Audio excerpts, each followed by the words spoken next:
Good afternoon, everyone, and welcome to Ross Memorial Park in Washington, Pennsylvania on a beautiful Thursday afternoon. Today on the PAC Sports Network, it is the 2014 PAC Baseball Championships. I'm Randy Gore along with Justin Piles for today's broadcast. And for every broadcast of the PAC Baseball Tournament, we'll have each and every game, a minimum of 6, maximum of 7, depending upon how Saturday goes, and we're looking forward to all the action. The first game on the docket at 3 p.m. start time, the second-seeded Thomas More Saints taking on the third-seeded Bethany Bison. Both check in with the same conference mark of 14-10. Thomas More overall at 20-17. Bethany overall at 19-15. And Thomas More, they have been regulars in the PAC Baseball Tournament. They have earned a spot in the last 9 PAC tournaments since joining the conference in 2006. For the Bethany Bison, it's been a while since they've been here, making their first championship tournament appearance since 2006.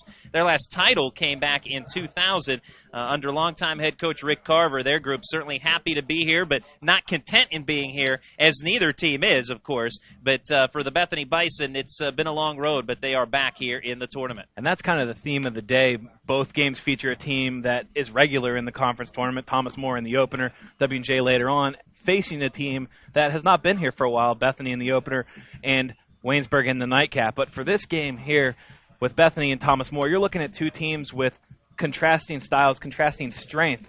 Bethany much stronger on the pitching side of things. Thomas More very potent offensively and probably the best power top to bottom in the conference tournament. Certainly everybody here is near the top of the conference. Top 4 teams get into the conference tournament, but the Thomas More lineup is something special. They have a certain kind of power that maybe nobody else has, and could put it on display here today because the wind is blowing out. And Thomas More, as you mentioned, conference leaders in home runs, 14 collectively, team batting average of .317. And then in contrast, the Bethany Bison, they're the only team in the conference championships here for the baseball championships hitting under 300. They have a team .287 mark. So something to look at. Bethany has been riding their pitching staff. Not to say that they don't have some hitters. They certainly do the Bison. But primarily their strength is pitching. Thomas More, primarily their strength is their batting order. And you'll hear from both teams' head coaches in our pregame shows. We talked with Jeff Hetzer and Rick Carver, but talking with Jeff Hetzer, and he'll touch more on it when we go to his interview, a lot of injuries this year for the Thomas More Saints, including the ace of their pitching staff in Tim Baldrick, and that's been something that they've had to the extent that they're here in the tournament. And actually, before I had started my on-air conversation with Jeff Hetzer, said, it's another year where Thomas More is here in the tournament, 20-win season. He said, yeah, but it was a struggle in getting here this year. And he said, to be honest, we just kind of, to start, just happy to be here. And it's good to see you because I know we've made it to the tournament. And I said, well, that's always a good thing. But, a lot of injuries that they've had to overcome have the Saints, a lot of adversity, but they have done so. And here they are against the Bethany Bison. Yeah, and they're looking to put their best foot forward, as all teams are. It's cliche, it's overstated a lot of times, but the first game of the tournament is always the important one until the next game, obviously. But you always want to start out with a win, and that's basically your setup. You go one game at a time. Obviously, a win in this tournament, as long as you keep winning, you set yourself up pretty well. If you drop down into that loser's bracket, you have to do a little more work to get to that championship round. It's a double elimination tournament, so certainly if you lose your first game or when your first loss comes, you are not out of things, but it's definitely a tougher road to get to that conference title and to get to the NCAA automatic bid. It certainly sets the stage for your trek in this PAC Baseball Championships if you can get that first win on day one. A very important first game for everyone involved. Bethany and Thomas More up first at 3 p.m., then W&J taking on the Waynesburg Yellow Jackets at 6 p.m. And again, we'll have coverage of every game of the PAC Baseball Championships, which is brought to you by Sport Clips. So glad to have all of you along listening in as our starting pitchers for this first game today. For Bethany, Zach Kozlowski, their ace. For the Thomas More Saints, a little bit of a wrinkle as they go to freshman Vic Newberry. So somewhat of a surprise start, and actually it was funny, I was in the Bethany dugout at the time that he learned that Vic Newberry was the starter for Thomas More, and he said, oh, Hetzer's throwing a little curveball at me, is he? But yeah, that's the case. You'll hear the strategy behind that with our interviews upcoming. But we will go to those interviews coming up after this timeout. Again, Thomas More and Bethany first on the docket, 3 p.m. start time. You are listening to the PAC Baseball Championships brought to you by Sport Clips.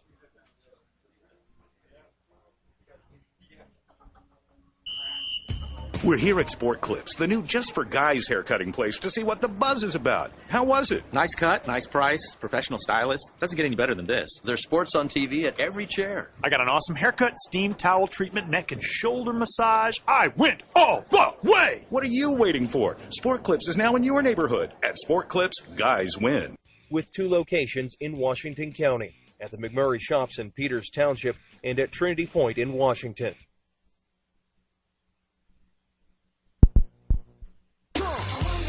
Yo, what's up? This is the Black Eyed Peas, and we're here for RAD, recording artists, actors, and athletes against drunk driving. Music is one of the most important things in our lives, but nothing is more important than life itself. So when you drink and drive, you're risking the life of yourself and the lives of everybody on the road. Don't plan to drive, just plan ahead. A public service message brought to you by the U.S. Department of Transportation, RAD, the National Association of Broadcasters, and the Ad Council.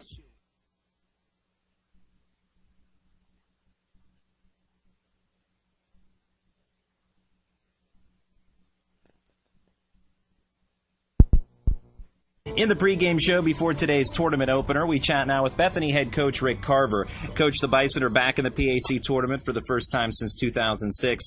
Give us a snapshot of your season and what it took for your team to get here. It's been a very rewarding year. We've had incredible senior and upperclassmen leadership. We talked about it this fall about what our goals want to be, and our first goal was to get to the conference tournament. And it's been very rewarding to see kids take the lead on it.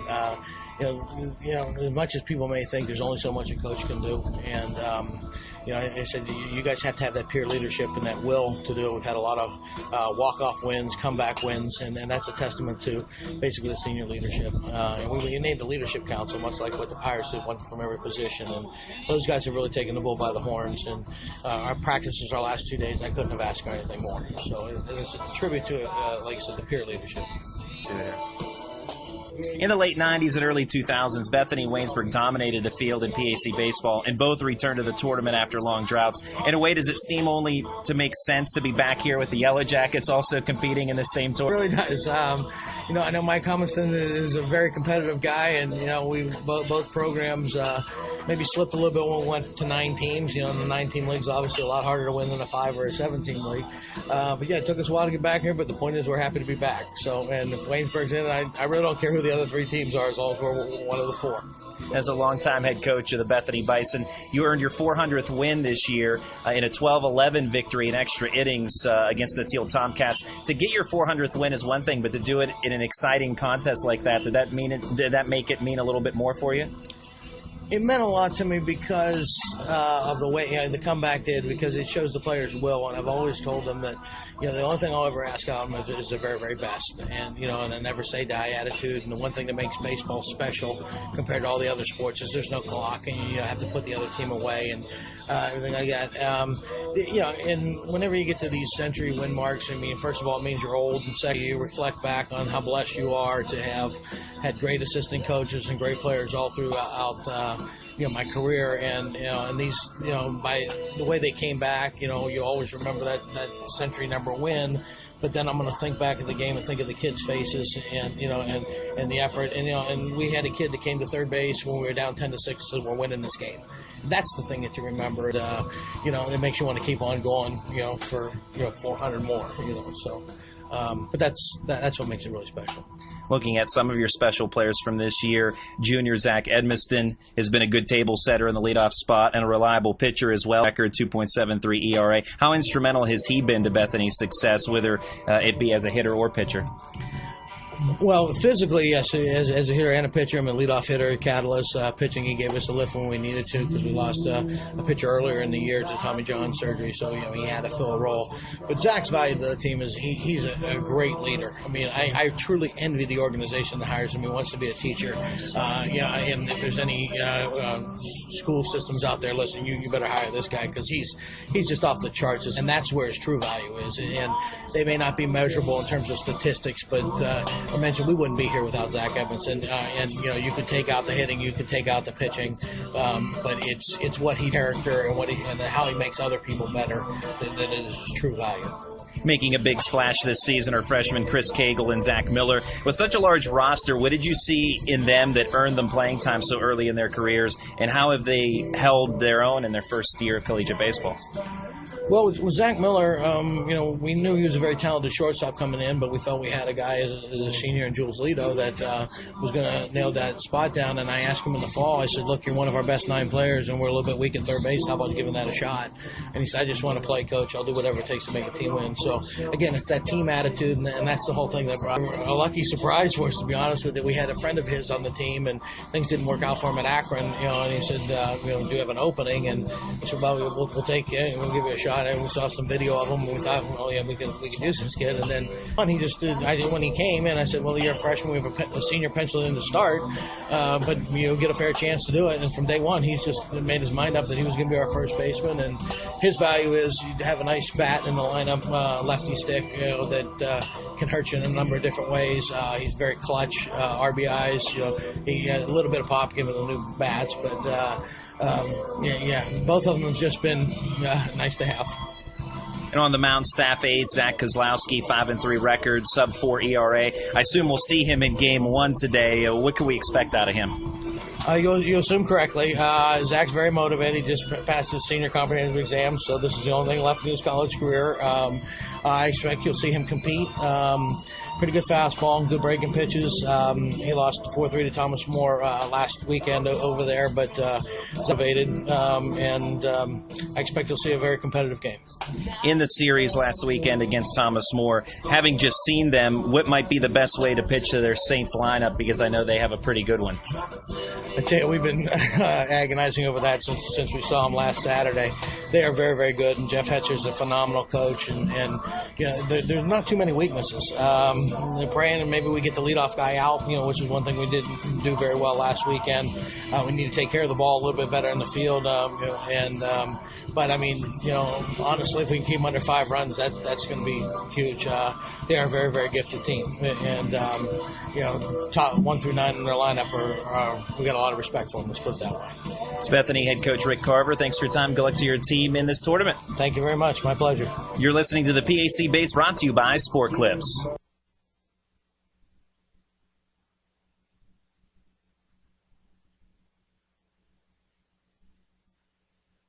When you're seriously in debt, you know that feeling. It returns every time the phone rings. Things are out of control. A job you were counting on didn't come through, or you got sick. No matter how it got to this point, your creditors don't care or understand. But I do. I'm attorney Dan Foster, Mr. Debt Buster. I'm not here to judge, I'm here to help. Call 877-673-3282 or visit MrDebtBuster.com. There is a way out, and I'll help get you there. Foster Law Offices is a debt relief agency helping people file for relief under the U.S. Bankruptcy Code.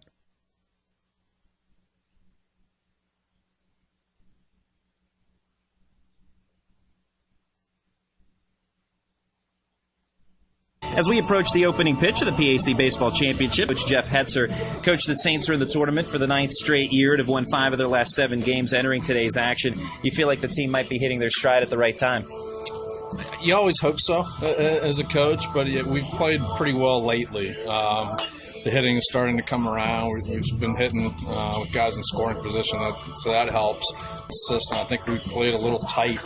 Middle of the year is kind of an up and down season for us there, and I think some guys were pressing. When you're trying to get into the tournament, usually we have it locked up.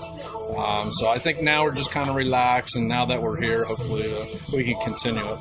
Now, just chatting with you before we went on the air here, you mentioned that this year was a little bit more of a struggle in getting to this postseason tournament. Tell us a little bit about what maybe some of the uphill climbs were along the way. Well, that was graduation. I mean, we lost 75% of our innings, pitched last year with Ewell and Etchide and those guys, and then we graduated our big RBI guy with Darner and graduated Kennett at short. So we had a lot of questions on the mound coming in. And then we lost, our number 1 pitcher halfway through the year with Baldrick. So we've had a lot of adversity right from the start, and unfortunately it kind of continued through the year. But like I said, these guys have found a way. We've got a lot of seniors, out in the field, and they've kind of stepped up their game in typical Thomas More fashion at the end of the year when we need to. So that's why it's been a little bit more difficult this season. Now, offensively, the Saints are tops in the conference in team batting average and home runs. Your top hitter in terms of batting average is Donovan Pogue, who's hitting .407. Tell us about him and how much of a luxury it is to have him typically hitting in the 6th spot in your lineup. Yeah, well, Donovan, he's been a benefactor to the guys in front, to be quite honest. He's a sophomore, and once you run the gamut with Hanley and then Macon and then Heisen and then Miller, you kind of breathe. And Donovan's one of those guys you can't breathe again. Breathe. He's a big guy, and he's done really well for us. He's going to be a good player, but I think he would tell you after running the gauntlet against those guys, pitchers tend to exhale, and he's been able to capitalize on that. The top run producer out of that gauntlet, Travis Miller, 5 homers, 33 RBIs. He's been a consistent threat since donning the blue and white. How much of a pleasure has it been to coach him over the last 4 years? With Travis, it's a cliche, but Travis works hard. I mean, he's earned everything he's got. He's the first one here and the last one to leave. Defensively, he's gotten much better. That's been a pleasant surprise. We started in DH, and we had some issues at third with the freshman, and we put him there, and he's been nice and relaxed, and has done a really good job. But hitting, he's hit every year he's been here. So hopefully, like I said, we continue to have some guys on in front of him so he can knock them in this weekend. But Travis, he's been really good again this year. On the mound, closer Andy Ronker is having his best year yet with an ERA of 1.38 and 5 saves. Tell us about Ronker, what he gives you in late game situations, and how he's been able to excel for 4 years now. Well, Andy's done everything for us over his career. He came in as a starter, and then he got hurt, and we had to move him to a closer, and that was the big reason. And then this year, we've had to start him the last 2 or 3 starts because of Baldrick going down. It's been awesome. We've kind of, like I said, we've thrown a lot of different stuff at him, but he's a senior, he's a physics major, so he's obviously dealt with a lot of adversity, and he's the type of kid that can handle it. But yeah, pitching wise, we'll see what happens. That's kind of been our struggle with losing Baldrick and losing all those guys. We're, unconventionally going to start a freshman today because we feel like if the only chance to win this is to do it in 3 games. So you guys up there, you're going to look and see what the heck is he doing with the freshman, and it is what it is. This year we're trying to keep Andy in the back of the bullpen as long as we can. In a perfect scenario for the Saints, we out-slug them in this one, and then you throw Lug in the second, win that, and then we can start Andy the third one because we only go about 4 deep this year. So it's, like I said, it's been a struggle. So but we're happy to be here right now. And that freshman starter today that Jeff Hetzer was talking about is Vic Newberry. And Newberry taking his warm-ups right now as we speak. I'd like to thank both head coaches for taking the time to chat with us before this contest and before the start of the PAC Baseball Championships, brought to you by Sport Clips. Rick Carver, the Bethany Bison, and Jeff Hetzer of the Thomas More Saints. Vic Newberry, as told to me by Jeff Hetzer, he'll pitch backwards. You'll see a lot of off-speed stuff out of him. Isn't going to wow anybody with his velocity. Stands at about 5'8", 145 pounds. So as Coach Hetzer put it, he's not very imposing on the mound, but he gets outs as they turn to him in this opening game of the PAC Baseball Championships. Well, that's what you need in a tournament, is a pitcher that can get outs. You're looking at a long run, or if you're looking at a long run, certainly he's not going to be the only guy, but he is going to be the first guy out there. It's important in a first game, or really any game of a tournament. Don't take outs for granted. Don't take hitters for granted. Just work one pitch at a time, and that's what he's going to be doing today. Zach Edmiston is the leadoff man for the Bethany Bison. First pitch from Newberry, and we are underway. Strike one delivered. Home plate umpire Eric D'Antonio. Andy Dudonis at first base. Mark Schmidt, the second base umpire. And at third base is John Whitson. We'll also run down the lineups for you for both teams as the wind of the pitch from Newberry, the 0-1, ticked foul behind the home plate area. And it's quickly 0-2. Behind Edmiston in the lineup, catcher Jordan Alt, and hitting third is third baseman Zach Miller. Derek Miller is the cleanup man in center field. Dylan Wassel hits fifth. He'll play left. Out and right is Corey Myers. Batting sixth. Hitting seventh is Chris Cagle. Second base Adam Becker hitting eighth. And batting ninth, Jules Lito. He's the shortstop as the 0-2 pitch up and away from Newberry, 1-2. All fastballs so far outside part of the plate to the lefty Edmiston. Trying to live away and pitch to contact maybe a little bit. Let his defense help him out. At Ross Memorial Park, beautiful afternoon. 1-2 to Edmiston. Line straight back to the netting. Count will remain the same. Edmiston this year hitting .282. Tied for the board, has 33 hits and 117 at-bats. Also leads the club in triples with 4 and RBIs with 24. He does it all, and also pitches, does Edmiston, as the 1-2 from Newberry. Watch that very carefully, and low, 2-2. Maybe a hair outside as well, but Newberry consistent living outside, trying to stay away. Newberry, left-handed hitter against the right-handed throwing. Newberry on the 2-2 pitch. Edmiston goes after a breaking ball and pulls it foul up the first base line. Well, Edmiston doing a good job out of the leadoff spot, seeing a lot of pitches and fouling off those that he can't put into fair territory. That was the first breaking ball he saw and just line. Well, you love to see that out of your leadoff man, seeing a lot of pitches here to start. Get a grasp on what Newberry offers. Another 2-2 and another foul ball by Edmiston.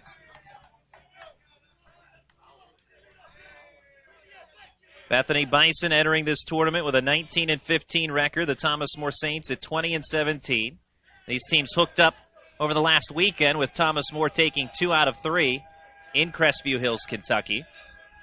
Once again, a 2-2 from Newberry and a liner to left center field. This one is roped, will drop in the gap and will roll for a while. Cut off in the gap by Casey Metzger, but it's a leadoff double for Zach Edmiston. Now, Ross Memorial Park goes 365 to left center and right center. If you get a ball in either of those gaps with that turf field, you can run for a while, and that was one placed perfectly by Edmiston going the other way into that left center field gap, and he pulls into second with a leadoff double. So great start if you're a fan of the Bison. Leadoff man in scoring position. 7th double of the year for Zach Edmiston. Sets the table to start for Jordan Alt, the catcher for Bethany. Alt hitting .269.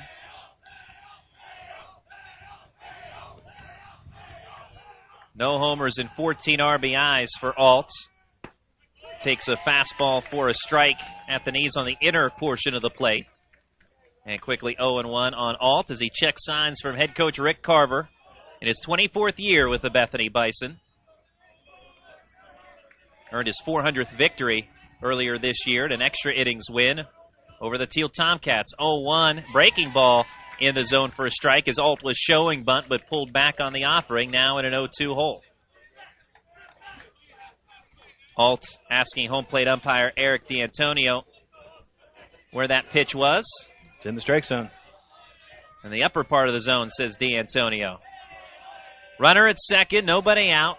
Top of the first, just underway from Ross Memorial. 0-2, slap that down the right field line. Literally hits first base and played by Heisen and throws back into third where the runner Edmiston is safe there. So that is literally a base hit for Jordan Alt, runners at the corners. Yeah, a couple strokes of luck there for Bethany. Number one, that ball staying fair, and then, of course, hitting in the first base bag, popping up high into the air, making it virtually unplayable. No play around the infield. Runners on the corners for the Bison. Nobody out.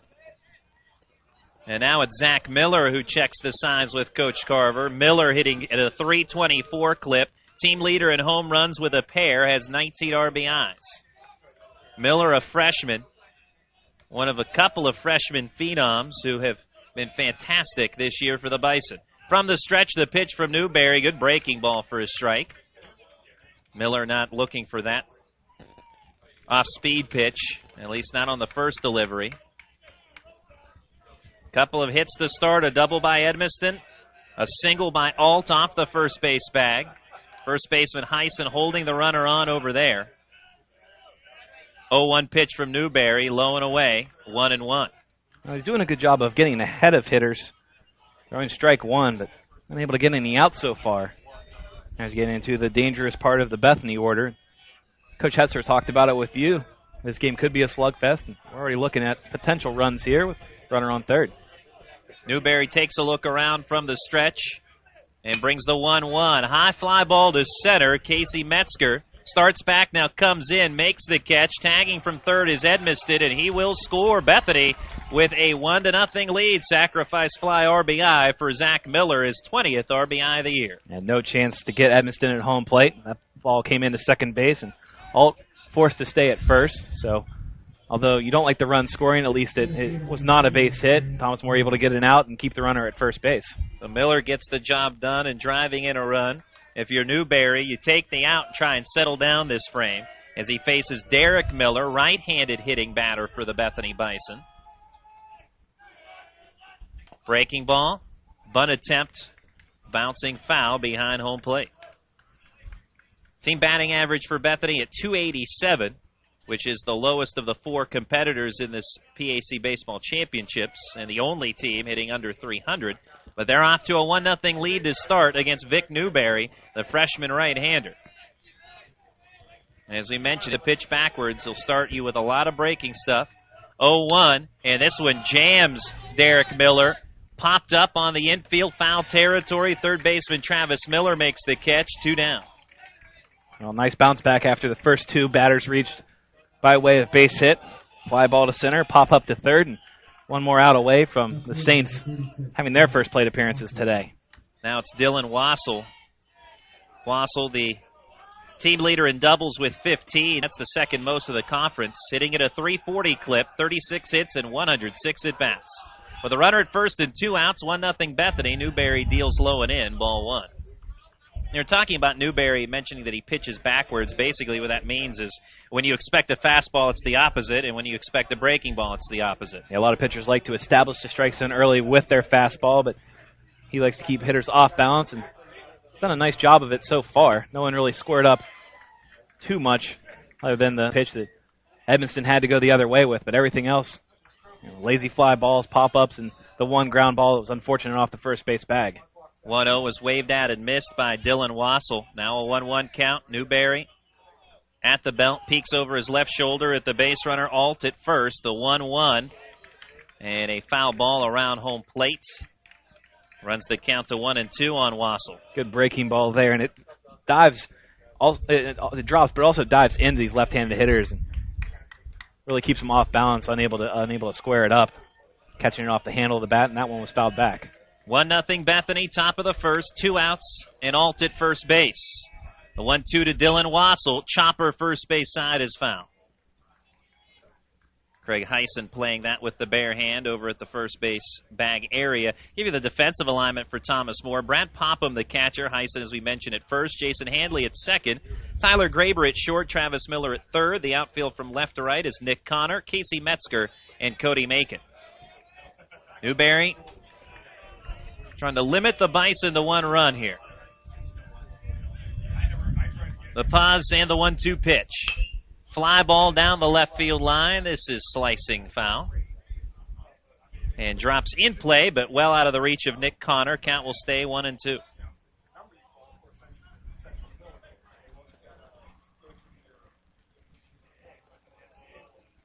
Wassel will look over the signs with Coach Rick Carver and ready for a 1-2 pitch once again.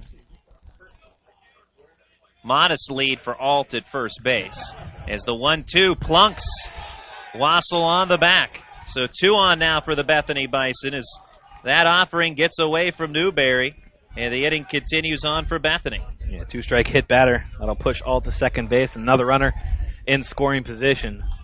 You don't want the game to get away from you in the first inning. It certainly hasn't so far with just 1 run across for Thomas More, but Bethany not going away quietly here in the top of the first and threatening again. Vic Newberry, 2-3 on the array. This is his 6th start of the year. Deals a breaking ball low and away to Corey Myers for ball 1. Rest of the numbers on Newberry. Does have 1 complete game to his credit and 8 overall appearances in 29 innings. Has allowed 33 hits, 16 runs, 14 earned, with 6 walks and 11 strikeouts. Right now, with 2 on against him, 2 outs. Bethany already leading 1-0 in the top of the first. 1-0 fly ball. Hit well into left, but ranging into the gap is Nick Connor to his left to make the catch, and that ends the inning. So Zach Edmonston with a leadoff double. He comes in to score, and overall 1 run on 2 hits. 2 left stranded for the Bethany Bison, and the score Bethany 1 to the PAC Baseball Championships, brought to you by Sport Clips. Mr. Big's Sports Grill and Tap Room, Washington's premier sports restaurant, offering an all-day lunch and dinner menu featuring a wide variety of items, including Mr. Big's Platter, ribs, boneless wings, and shrimp. Stop in and enjoy what's on TVs, or relax on the fully seated patio. Open 7 days a week from 11 a.m. till 2 a.m. with live entertainment every weekend. Located at 595 Racetrack Road off I-79 at exit 41, down from the Meadows. Mr. Big's.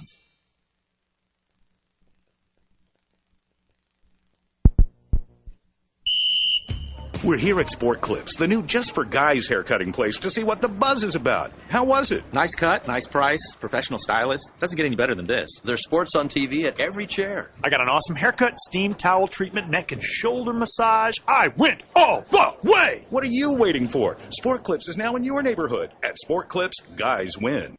With 2 locations in Washington County, at the McMurray Shops in Peters Township and at Trinity Point in Washington.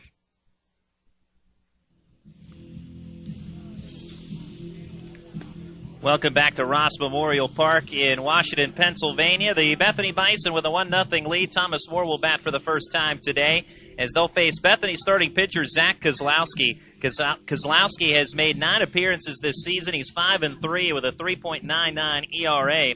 Has 1 complete game effort to his credit in 47 1/3 innings. Kozlowski has allowed 42 hits, 25 runs, 21 earned, with 20 walks and 22 strikeouts. He has held opponents to an opposing batting average of .241. That's the second lowest in the conference. So he'll try to keep that going here today as he faces Casey Metzger to start off the bottom of the first for the Thomas More Saints. Also due up Jason Handley and Craig Heisen for the Saints. And run down the rest of the batting order. Cody Macon hits cleanup, batting 5th. Travis Miller. In the 6th spot is Donovan Pogue, the DH. Hitting 7th, Nick Connor. Batting 8th is Brad Popham. And in the 9th spot is Tyler Graber. So again for the Saints, Metzger, Handley, Heisen, Macon, Miller, Pogue, Connor, Popham, and Graber. Kozlowski kicks and deals, and a fastball drilled to right field toward the line. Corey Myers ranges over to make the catch, and it's out number 1. Well, unlike Zach Edmondson in the top of the first, Metzger wasting no time, not seeing any pitches, driving that ball well to right field, but good job out there running that ball down by Myers. Defensive alignment for Bethany. Jordan Alt catching, Chris Cagle at first, Adam Becker at second, Jules Lito at short, Zach Miller at third, and we'll give you the outfield in a moment. Fastball pumped into Jason Handley for strike 1.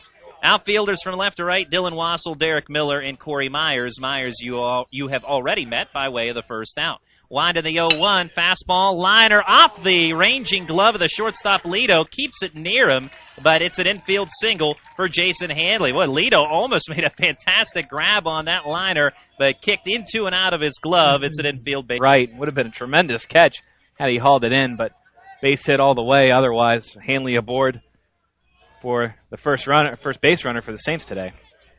Craig Heisen, left-handed bat, takes up and away for a ball. Well, these Thomas More Saints have wasted a little time in going after pitches. Craig Heisen hitting .323, no homers, 24 RBIs. Yeah, you'll see a lot of those batting averages in the high 3s going through this Thomas More order. 1-0, misses outside, 2 balls and no strikes. You already mentioned Donovan Pogue in the 6th spot, hitting over 400s. That just shows you the depth and the capability of this batting order. Can't take anything for granted facing these Saints hitters. 2-0 pitch, fastball inside, 3-0. 1 out, 1 on. Jason Handley at first base for Craig Heisen. 1-0 Bethany, our score. Game 1 of the PAC Baseball Championships, 3-day tournament with the championship events on Saturday. 3-0 strike, taking all the way is Heisen. That one at the knees. Kozlowski, tall right-handed pitcher. Stands at 6'4", 205 pounds. From the stretch to 3-1 with a runner going. And this one laced into the right center field gap and will bound off the fence. Being waved around third is Handley. He will come in to score, and we're evened up 1-1 in Game 1 of the PAC Baseball Championships. Well, wasting no time in evening it up.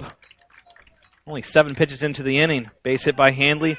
Nice and double to left scores him. So real quick work by the Saints in tying up this ball game. Kozlowski just faced the Saints last weekend at Thomas More and went 5 innings, gave up 5 hits, 4 runs, 3 earned runs, walked 2, and struck out a batter. So he's very familiar with the threat of these Thomas More hitters. The Heisen double ties it up. Now it's Cody Macon watches a strike on the outer edge. Macon hitting .306, 4 home runs and 25 RBIs. So both teams striking for a run early today. 0-1 pitch, ground ball right side of the infield. Played on 3 hops by Adam Becker from his knees. Back up to his feet, throw to first in time to retire Macon. Advancing to third on the ground out is Heisen, 2 away in the top, or make that the bottom of the first inning. Goes 4-3 to retire Macon. Brings up Travis Miller. Miller, a .376 hitter. Team leader in home runs with 5 for the Thomas More Saints, and also the team leader in RBIs with 33. A chance to give the Saints the lead here at a tie game, 1-1. And goes after the first pitch, skies it to shallow right center field. Still could be trouble, but coming in is Corey Myers with the shades down, makes the catch, fighting off the sun, and that ends the inning. 1 run on 2 hits, 1 left stranded at third, and the score after 1 inning. It's Thomas More 1, Bethany 1. You are listening to the PAC Baseball Championships, brought to you by Sport Clips. For 3 generations, Sharp's Furniture has been proud to serve southwestern PA with their brand of personal service. Being an authorized dealer for Lazy Boy, they are dedicated to providing the finest quality products made here in the US of A. Looking for custom upholstery? Sharp's carries a large selection of upholstery to choose from, all made in America. And their friendly staff will deliver right to your front door. Sharp's Furniture, your family operated since 1917. Located just off I-70, exit 19B in Washington, PA.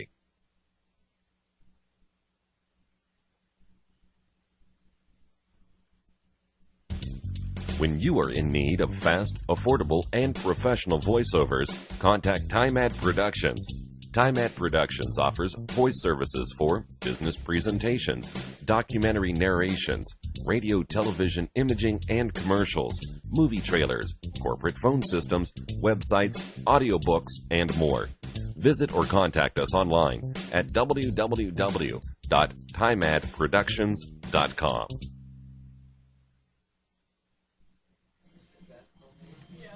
Welcome back to Ross Memorial Park. It's a 1-1 game in the first contest of the PAC Baseball Championships. The Bethany Bison and Thomas More Saints hooking up today. And for the Thomas More Saints at the bottom of the first, RBI double by Craig Heisen, evening up the score. The Bison got off to a quick start with a sac fly RBI by Zach Miller. And on we go to inning number 2. Now the Thomas More Saints overcoming quite a bit of adversity in terms of injuries. The Bethany Bison also dealing with injuries along the way. Chris Cagle will lead off for Bethany to begin the second. 7-8-9 due up for Bethany. Cagle, the third of 3 lefties in the batting order for the Bison. First pitch, a strike from Vic Newberry on the outer corner. Cagle, a dynamic freshman. 0-1. Takes up and away for a ball. 1 ball, 1 strike. Cagle, a .326 batter, a home run and 19 RBIs. Team leader with 9. 1-1 from Newberry. And a liner into center field. Leadoff single. Bethany started off the first with a leadoff double by Zach Edmiston. They'll keep up the trend with a leadoff base hit, this time by Cagle. Here's Adam Becker, starting second baseman for Bethany and a right-handed hitter. A possible bunting situation here for Bethany. Well, now it starts to creep in. Miller was back at third. Now he's creeping in, anticipating a bunt. Bunt laid down first base side. Newberry will play it, and underhand flip to first baseman Heisen. Sacrifice moves Cagle to second. The out goes 1-3. So Becker, job well done. You have the 8-hitter in the order, and Thomas More certainly expecting it, but the third baseman Travis Miller coming down. Bunt was in the other direction. Bunted very well by... That bunt's not to him. His next responsibility is to cover third with the runner heading towards second base. He's not at third. Just hit second and keep on going, but good job by Miller alertly covering his base. 1-1 top of the second, 1 out, 1 on. Breaking ball upstairs to Jules Lito. Lito hitting .315. No homers, 10 RBIs. Tied for the team lead with 24 runs scored. He along with Zach Edmiston, who waits on deck. Coaches always like players like a Jules Lito hitting .315 down at the bottom of the order. Helps turn that order a little bit. And an RBI situation here for him if he can come through. 1-0. Fouled up over the press box area and out of play, 1-1. Lito, a right-handed hitter for the Bison. Almost made a terrific catch a half inning ago. Held it to an infield single on a line drive hit by Jason Handley. Handley would ultimately come in to score on an RBI double by Craig Heisen in that bottom of the first. 1-1, Lito pops it up. This will drift out of play on the right side of the infield. Runs the count to 1-2. I'm Randy Gore along with Justin Piles for today's broadcast on the PAC Sports Network. Glad to have you along for game number 1 and counting. Wind blowing out very strongly to right center field. Foul tapper around home plate keeps the count at 1-2 on Lito. I don't think we can emphasize this enough, how great of a day it is out here, too. It's an absolute picture-perfect day. If you don't like wind, it might not be your center field, but otherwise it's warm, it's clear, perfect baseball weather. Runner at second, Cagle, 1-1 score. Bethany and Thomas More, top of the second. 1-2 from Vic Newberry, the freshman. Ground ball left side of the infield, off the body of Tyler Graber, ranging to his right, trying to make a backhand play. Caroms into left, and moving to third is Cagle. Jules Lito aboard at first. Yeah, Graber going to his right in the hole between second and third. Cagle actually came off the base at second base. Graber, just a split second, looked up to see if he had a play on him. That might have been all it took to have that ball bounce off his wrist into left field. So E6 ruled, allowing Lito to first. Cagle at third, runners at the corners for Zach Edmiston, who's already doubled today. Vic Newberry trying to work out of danger again with 1 out. Strike on the outside corner. Again, starting Edmiston off, fastball away. Edmiston takes. Jules Lito on first base. Wouldn't be a terrible idea for him to think about breaking towards second here. 2 of 4 in the stolen base department this year. So not a whole lot of attempts up and down this Bethany roster in terms of stolen bases. 0-1 to Edmiston. A fly ball to left. Should be deep enough to score a run. Out recorded on the catch by Nick Connor. And tagging from third without a throw home is Chris Cagle. And it's 2-1 Bethany. So another sac fly RBI for a Bison today. In the first inning, it was Zach Miller. This time, Zach Edmiston. As Edmiston drives in his 25th of the season. 2-1 Bethany. 2 outs, Jordan Alt to bat. He singled his first time up in the first inning.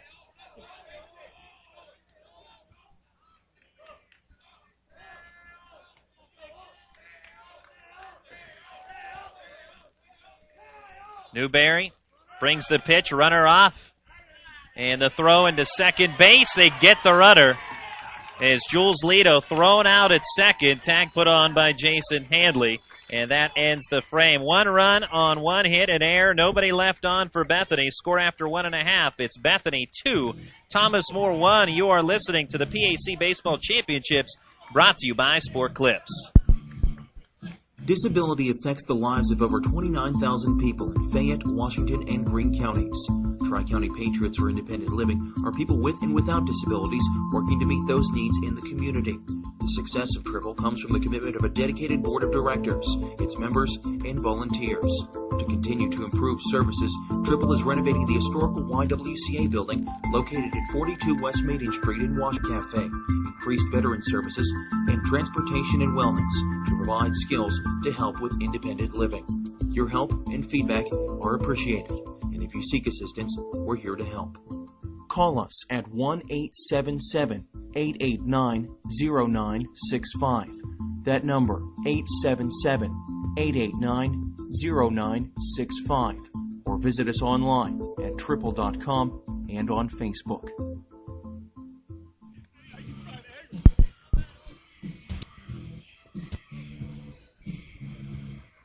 Welcome back to Ross Memorial Park in Washington, Pennsylvania. As Justin Powles put it, an absolutely beautiful Thursday afternoon.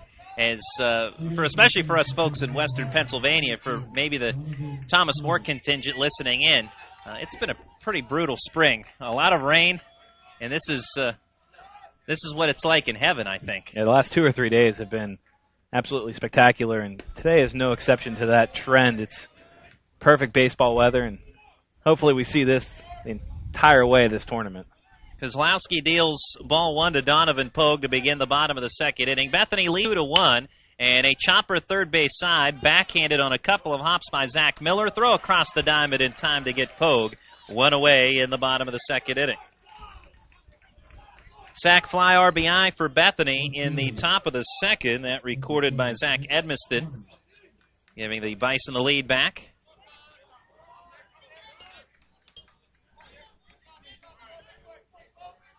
Now it's Nick Connor's turn, the left fielder for Thomas More. Connor hitting .324 on the campaign. Watches a fastball for a strike.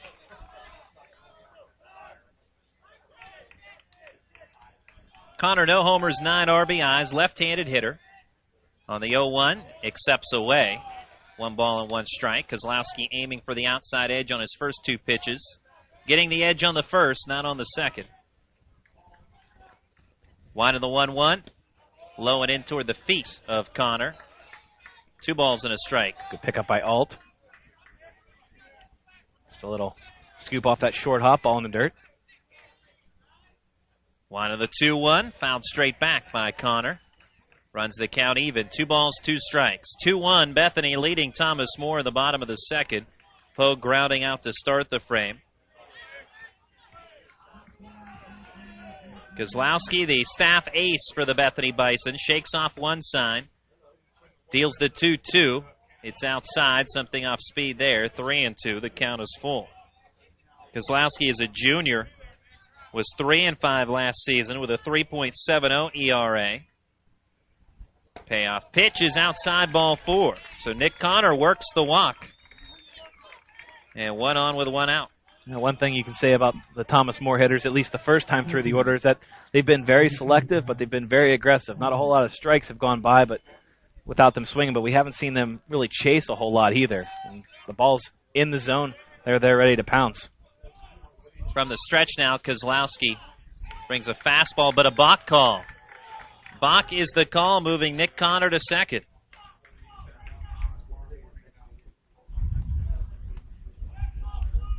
No pitch on the balk, of course. So Connor to second base. Brad Popham, the hitter. Popham batting at a .310 pace. 1 homer and 6 RBIs. Thomas More trailing 2-1, but a runner in scoring position in the bottom of the second inning. Kozlowski takes a look at the runner, deals a heater. Fly ball to right toward the line goes Corey Myers. He will make the catch. Tagging from second is Connor, and he'll get into third standing up. 90 feet away is Connor with 2 outs now in the bottom of the second. Well, you like the opportunity to move up. A wild pitch, something in the dirt, and it kicks away. Could score him. Now from third. 2 outs of the sacrifice fly is not an option at this point, but still like the opportunity to move up. You never know when you'll have another chance to do so. Take those opportunities when they come. Tyler Graber stands in, the number 9 hitter, as Kozlowski looks down the runner at third. Fastball inside. You bring up a great point. Potential wild pitch could bring in a runner, something of that sort. Kozlowski is tied for third in the conference in wild pitches, so that is a very realistic possibility. 1-0 inside again. 2 balls and no strikes. A showing bunt was Graber. Well, typically, with nobody out on second base, you're certainly looking to tag, move up for that sacrifice fly opportunity at third. With 1 out, often you'll see players halfway or maybe a little bit farther, but good recognition there by Connor, knowing that ball was towards the right field line, that he had an opportunity to tag up and probably had an opportunity to score had that ball been misplayed in right field, too. 2-0 away, now 3 balls and no strikes. 2-1 Bethany in front. Thomas More threatening to tie at 3-0 pitch. Taking all the way. It's a strike on the inner third of the plate to Tyler Graber.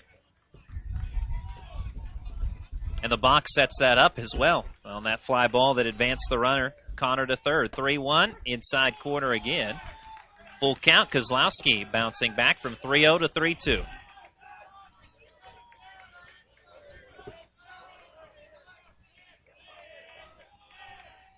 Payoff pitch, and a ground ball through the hole on the left side of the infield for a game-tying single for Tyler Graber, and it's a 2-2 contest.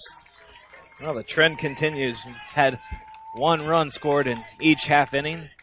I don't know if we were going to get at this bottom of the second, but we do. All 1s on the scoreboard, and we're tied at 2.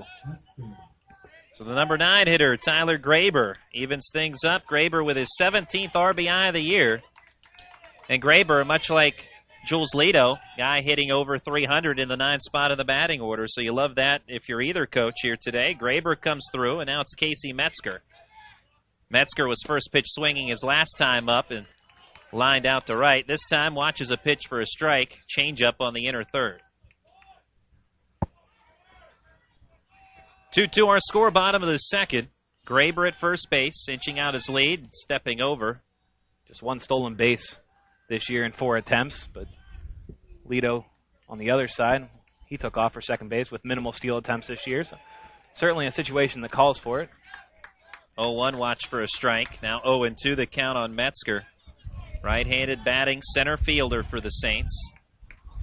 And neither team steals all that much. 22 successful steals for Bethany, 24 collectively for Thomas More. Runner off on the 0-2, line straight back to the netting. But all situational. As you said, the situation warrants that at this particular time. But runner was off on that last offering.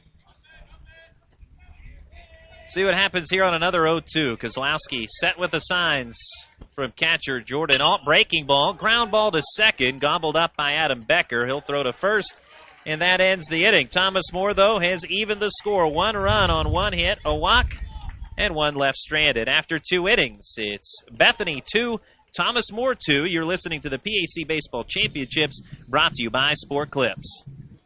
Vigigroup, a multifaceted graphic designs company that has been producing great designs since 1999, offering creative services like branding, new media, illustration, exhibitions, advertising, direct mail, and annual reports. Everything Vigigroup does is focused on producing outstanding design and service. For a design consultation, email Vigigroup at info@vigigroup.net. Good things come in small packages, and we do big things.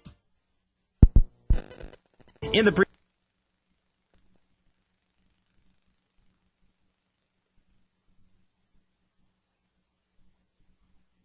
The Asthma and Allergy Foundation of America has important information. There are 2 main causes of asthma symptoms: airway constriction you feel and inflammation you may not. At asthma.com, you'll find information about working with your doctor and treating both main causes of asthma symptoms and how this can help prevent symptoms before they even start.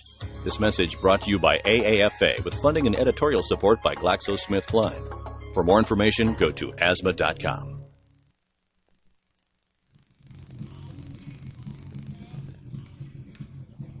2-2 our score as we head to the 3rd inning, Game 1 of the PAC Baseball Championships. The 3rd-seeded Bethany Bison, the 2nd-seeded Thomas More Saints.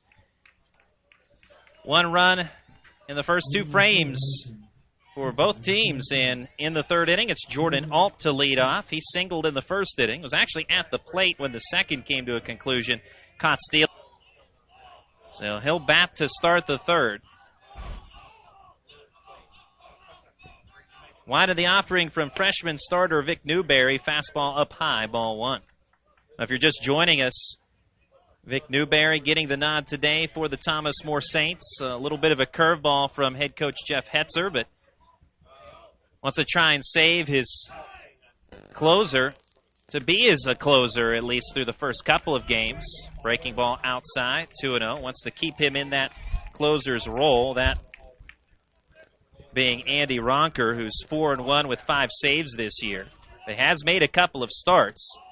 2-0 pitch, strike on the outer edge. And if things go the Saints' way in the first 2 games of the tournament, they can get a win today. Possibly is what the game plan was from Coach Hetzer in this first game. And then turning to Logan Miller in the 2nd game is a chopper to 3rd, picked on the short hop by Travis Miller. Throw across the diamond in time to get Alt 1 away in the 3rd. But, if things go the Saints' way, basically, out of the first 2 contests, they can save Ronker as a starter then for the 3rd game. Oh, that's at least the plan for now. That's right. That's the way you draw it up, but that's the way it'll go down. Bethany, of course, has other thoughts in mind. 2-2 game, 1 out in the top of the 3rd. Zach Miller stands in. Miller, ground ball to 3rd. And handling the roller, Travis Miller, another throw across. Back-to-back 5-3 outs. 2 outs with nobody on and Derek Miller up next. Maybe try a different spot on the infield if you're Bethany. Miller doing a good job down there at third, handling it off the carpet. And sometimes that's difficult because you have the dirt cut out there around the third base bag, and sometimes you never know how that ball is going to hit, playing back behind the base path. Both of those off the turf did not hit that dirt cutout. Ground ball chopper on the first pitch by Derek Miller. Shortstop Tyler Graber comes in, handles, throws, and retires Miller to end the inning. Well, different spot on the infield, but still results in an out. The first time we've had a 1-2-3 inning today. Score after 2.5. Thomas More 2, Bethany 2. You're listening to the PAC Baseball Championships, brought to you by Sport Clips. When you're seriously in debt, you know that feeling. It returns every time the phone rings. Things are out of control. A job you were counting on didn't come through, or you got sick. No matter how it got to this point, your creditors don't care or understand. But I do. I'm attorney Dan Foster, Mr. Debt Buster. I'm not here to judge, I'm here to help. Call 877-673-3282 or visit MrDebtBuster.com. There is a way out, and I'll help get you there. Foster Law Offices is a debt relief agency helping people file for relief under the U.S. Bankruptcy Code.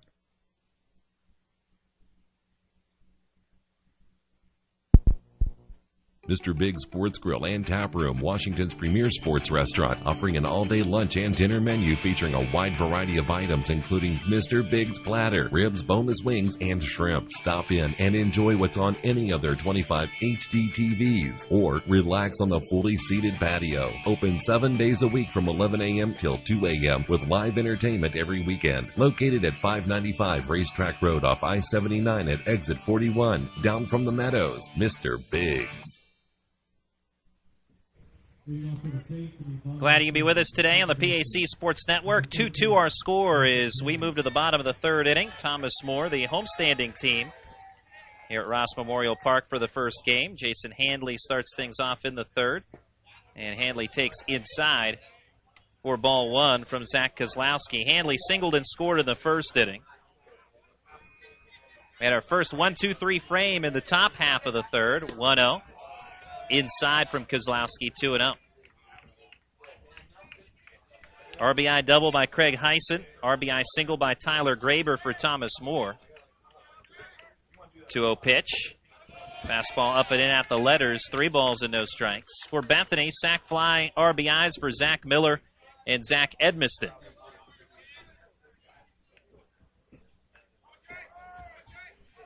.3-0 pitch. Taking all the way on the fastball is Handley for strike one. Zach Kozlowski with the 3-1. Gets a foul ball back of home. A lot of room here in the outfield at Ross Memorial Park, but the outfield playing very deep for Handley, especially in left and center. 2-2 score in the bottom of the third. Kozlowski shakes off one side from catcher Alt, now ready with a payoff pitch and a hard ground ball. Left side of the infield, diving play made by Jules Lido. Up to his feet, thrown out in time. Infield single for Jason Handley. Oh, great job by Lido getting to that ball. Ball had a ticket for left field, but he was able to haul it in, get to his feet, and throw a reasonable throw over to first base, but Handley able to beat that out. Throw a little bit towards the home plate side of first base. May have pulled Cagle off the base hit for Handley all the way. But great job by Lido keeping that ball in the infield. He's done a nice job playing shortstop today. Craig Heisen, an RBI double in the first inning.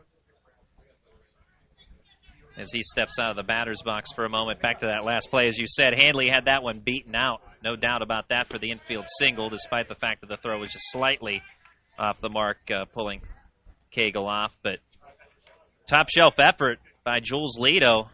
Almost got it out there, but infield single for Handley. 1-0 the count on Craig Heisen. He's had a couple of almost nice plays today. He had the line drive in the first inning go off his glove and doesn't have any outs to show for either of his nice plays, but has excellent range there at shortstop. Both plays going into the hole. Unable to get an out on either play, but definitely great effort by the Bison shortstop. 1-0 outside on the left-handed hitting Heisen. The 2-0, big rip, swing and a miss for strike one. Kozlowski, after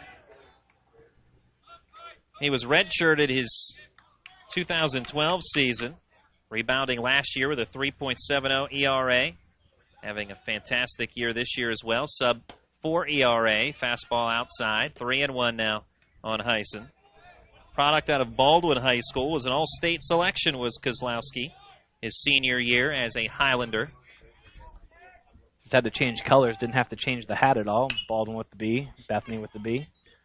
3-1 fouled off behind home plate. Sailing over the press box.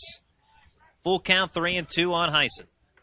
2-2 our score. Runner at first. Nobody out bottom of the third inning.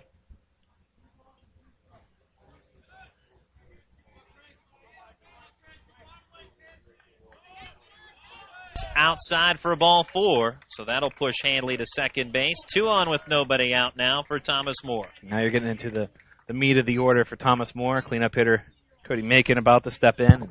It's really not a spot you want to be. 2 runners on, nobody out, and heading towards the middle of this Saints order. Catcher Jordan Alt comes out to chat with his starting right-handed hurler. Try and settle him down. Saints have scored at least a run in the first 2 frames, working here in the bottom of the third. Alt in front of home plate. Gives some defensive signals for his teammates on the infield, but we're going to have a visit to the mound and before Macon sees a pitch. Well, definitely a good idea to talk strategy, maybe talk about pitch selection here or how you're going to pitch to Macon and possibly Miller behind him. Definitely a big spot here in this game. It's only the sorry. Go ahead. No, that's all right. It's only the third inning, but it's definitely a spot where you don't want to take runs for granted or don't want to take outs for granted, and definitely a situation here where, if you're Bethany, you're looking for outs, and if you're Thomas Moore, certainly the table has been set. Especially you had a quick 1-2-3 inning in the top of the third where Vic Newberry, perhaps he might finally be settling in, the freshman. And the senior here, and Zach Kozlowski, going to find a way to wiggle out of this without any damage. Cody Macon, who's 0 for 1 with a ground out to second so far today. We're tied up 2-2 in the bottom of the third inning. Kozlowski takes a look back at the runner at second, brings a fastball liner into and out of the glove of Kozlowski. He'll play it to his left underhand flip to his first baseman, Cagle, to get the out there. Runners will advance to second and third. Out will go 1-3. Well, huge play by Kozlowski, hitting a glove on that, knocking that down. That ball is heading into center field if he does not knock it down. It's just a great reaction play by him. That ball was smoked. Absolutely laced by Macon. Kozlowski with the reactionary move, able to at least get the leather on it. Almost would have had a double play, and almost could have been an RBI single. Funny how that one ended up playing out. Travis Miller awaits a pitch. He's 0 for 1, popped out to right, his first AB.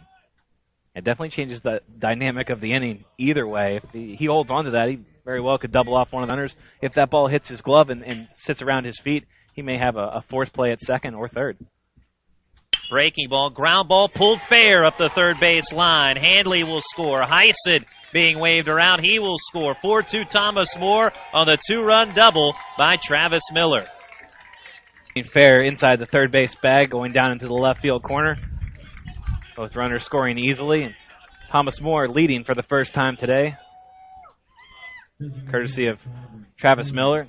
Just a big hit there, breaking this game in favor of Thomas Moore this half inning. It seemed like the first couple innings, they had one run, and they were avoiding the big inning. Bethany did a good job of limiting the damage. Well, certainly the table was set there, 2 on in scoring position with 1 out, and Miller made him pay. Pitch outside to Donovan Pogue, who's 0 for 1. 4-2, Thomas Moore now in front. 1-0, Pogue popped up on the infield. Second baseman Becker calls for it, just a few feet away from the second base bag. 2 down now in the third.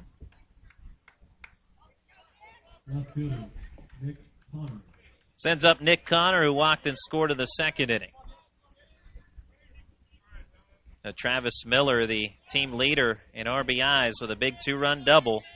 1 batter ago as the Saints now in front. Kozlowski from the stretch. It's a foul ball out of play off the bat of Nick Connor. 0-1 on the left-handed hitter. Talking with Jeff Hetzer, he said it's somewhat cliche, but Travis Miller's success is because he has worked so hard. First one to the park, last one to leave. Comes up with a big hit early in this one. 0-1 pitch outside to Nick Connor, 1-1. Kozlowski ready with his signs. Quick look at the runner at second. 1-1 pitch, low and away.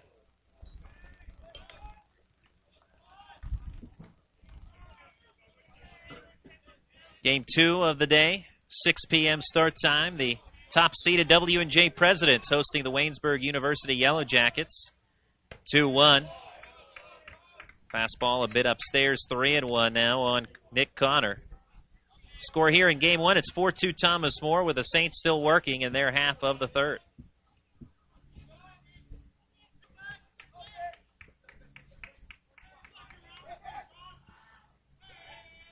Kozlowski's 3-1, fastball away. And a walk, second walk drawn by Nick Connor today. Third walk issued by Kozlowski overall. Second of the inning as well for Kozlowski.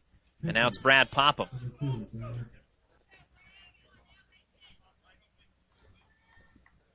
Shortstop Jules Leto coming down to talk with Kozlowski, who's laboring here in this third inning. Fastball plunks Brad Popham. Bases are loaded. I was just about ready to say that control has been an issue this inning, and certainly there. Did not want to hit a batter, but bases now loaded for the Saints. Yeah, control has really been an issue for Kozlowski this inning. A couple of walks in the inning to hit batter, and the pitches that have been hit have been middle of the plate, catching too much of the plate. Not able to locate, and these Saints hitters are taking advantage. Tyler Graber, RBI single in the second, has the bases filled with Saints in the bottom of the third. 2-run lead for Thomas More. Fastball on the inner half for strike one.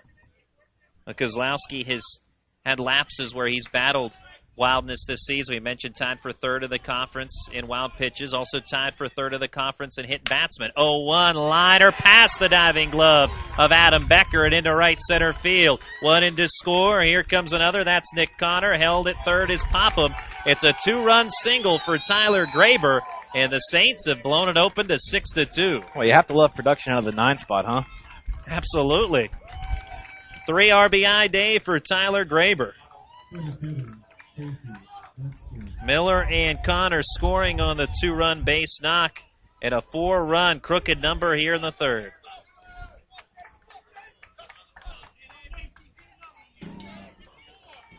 Now if you're the Saints, you get greedy. The 9th batter of the inning, Metzger, fly ball, right center, going to drop in for a base hit. Another run scores, RBI single for Metzger. Drives home Popham. It's 7-2 Thomas More.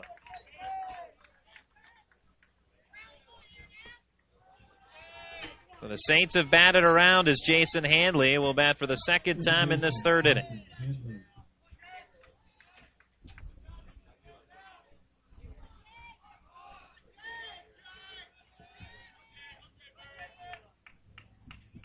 Kozlowski, breaking ball, a strike to Handley. He's 2 for 2 this afternoon with a couple of runs scored.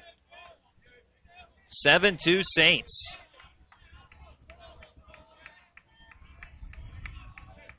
Kozlowski, breaking ball, fouled away, 0-2. Thomas More in the home white uniforms, blue numerals and lettering and black trim with the blue helmets. A Bethany Bison with the road green tops, white numerals and lettering, and black trim. Pitch in the dirt on the bender. Stopped by Jordan Alt, and a good stop because 2 runners are aboard. 1-2. Well, with 2 strikes, you always say you have that pitch to waste. Try to get the strikeout, but Alt had to dig that one out of the dirt. Good confidence in your catcher, of course, and these two have worked together quite a bit this season. One been in, almost trying to get that left elbow out was Jason Handley, but he is not nicked. 2-2 now. Trying to find a way on any way you can, certainly when the count's not in your favor, when you're in a hole 0-2 or 1-2. Might want to lean into something, especially if it's a breaking pitch like that. Fly ball fought off into shallow center base hit. Waved around is Graber. He will score, throw into third base off the glove of third baseman Zach Miller. And now trying to score is Metzger. Play at the plate. Metzger is safe. Thomas More scoring another 2 runs. It's 9-2 Thomas More. Now things unraveling here for Bethany. Thomas More just piling on the runs with 2 outs. So an RBI single for Handley. The second run on that play scores on an error.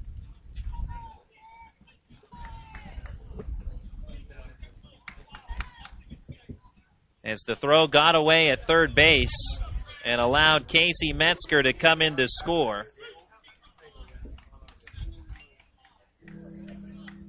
And that is it for Kozlowski. So his day is done. He is chased in the third inning as the Saints bat around and continue to bat. Kozlowski's numbers in the last start he had against Thomas More went 5 innings, gave up a handful of runs.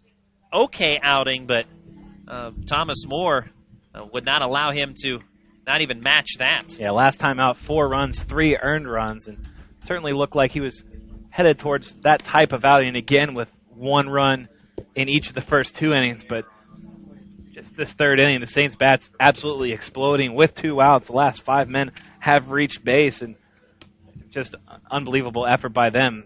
Relentless. We talked about that starting out, how this batting order, there's no gimme outs in this order, and you have to really watch your step, tread lightly if you're pitching to them. And certainly free passes were a part of that here in this third inning, and things unraveled quick. Yeah, 2 walks in the inning and 1 hit batsman, which more or less serves as a free pass. And the Thomas More Saints take advantage, and they break it open, leading 9-2 in the bottom of the third inning. Well, Jeff Hetzer, he said in his pregame interview that starting Vic Newberry today, hoping that with the freshman on the mound, his team could outslug Bethany today, at least through the early going. Things planned, but plenty of baseball still left. As the new pitcher for the Bethany Bison is a left-hander. And checking in, it is Alex Fenstermacher.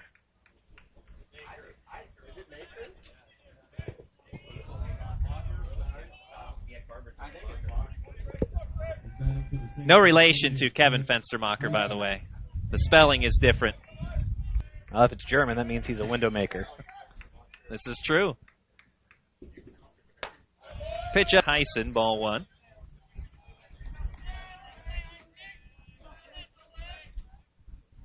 Nine 2 Thomas More.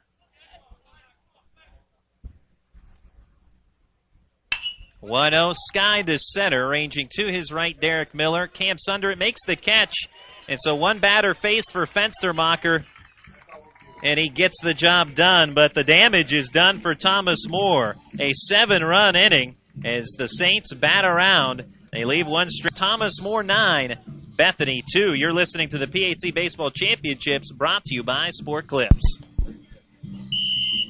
We're here at Sport Clips, the new just for guys haircutting place, to see what the buzz is about. How was it? Nice cut, nice price, professional stylist. Doesn't get any better than this. There's sports on TV at every chair. I got an awesome haircut, steam towel treatment, neck and shoulder massage. I went all the way! What are you waiting for? Sport Clips is now in your neighborhood. At Sport Clips, guys win. With 2 locations in Washington County, at the McMurray Shops in Peters Township and at Trinity Point in Washington.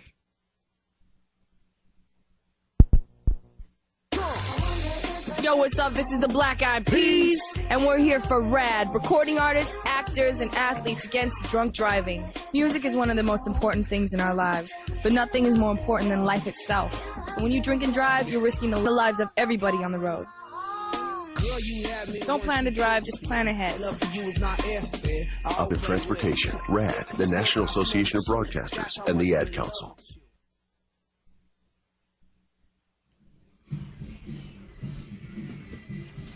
Thomas More taking command early with a 9-2 lead in a 7-run third inning.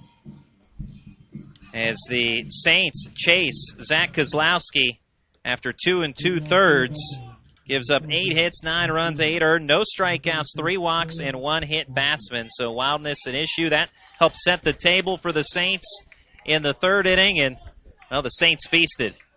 And we move to the 4th. Dylan Wassel leads off. And Vic Newberry, who hasn't been out, he hasn't been on the mound in what seems like forever, brings a strike on the outside edge. And if you're Newberry, that's exactly the way you need to start, with a strike to Wassel. You need to pitch ahead and just pitch to contact here. No need to issue any free passes. Let your defense help you out. Certainly with a 7-run lead, you can work that strike zone. 0-1 inside to left-handed hitting Dylan Wassel for ball one. He was hit by a pitch in the first. And if you're Newberry, as a freshman, getting the start, surely you have to have some butterflies. But that 7-run inning, a half inning ago, ought to help settle your nerves. 1-1 pitch low, 2-1. Yeah, absolutely. It's a nice luxury being able to pitch with any kind of lead, and then certainly a 7-run lead is you can't really ask for much more than that. One of the 2-1 from Newberry misses the outside corner, 3-1. Now falling behind now after throwing strike one, 3 straight balls. Need to get back in the strike zone. If you're the Saints hurler on the mound, needs to just throw one in there, pitch to contact, let your defense field the baseball. 3-1 pitch, fastball is strike over the heart of the plate.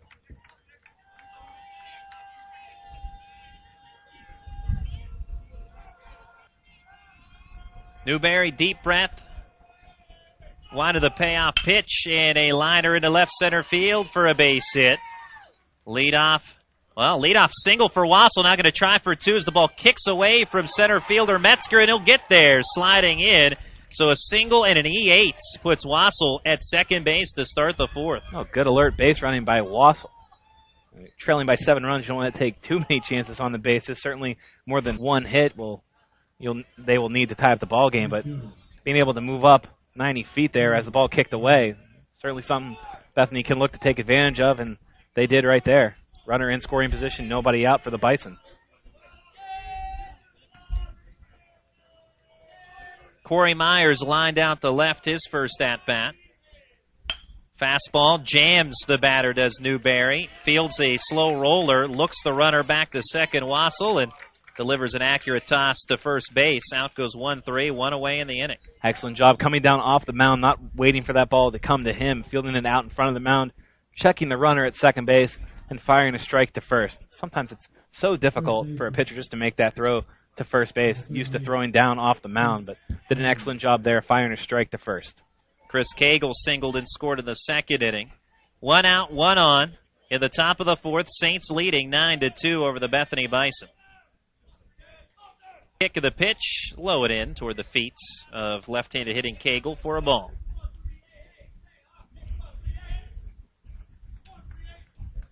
Cagle from Moon Area High School.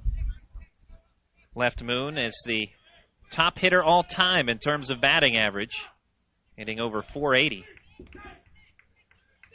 1-0. Pitch in the dirt. 2 balls and no strikes.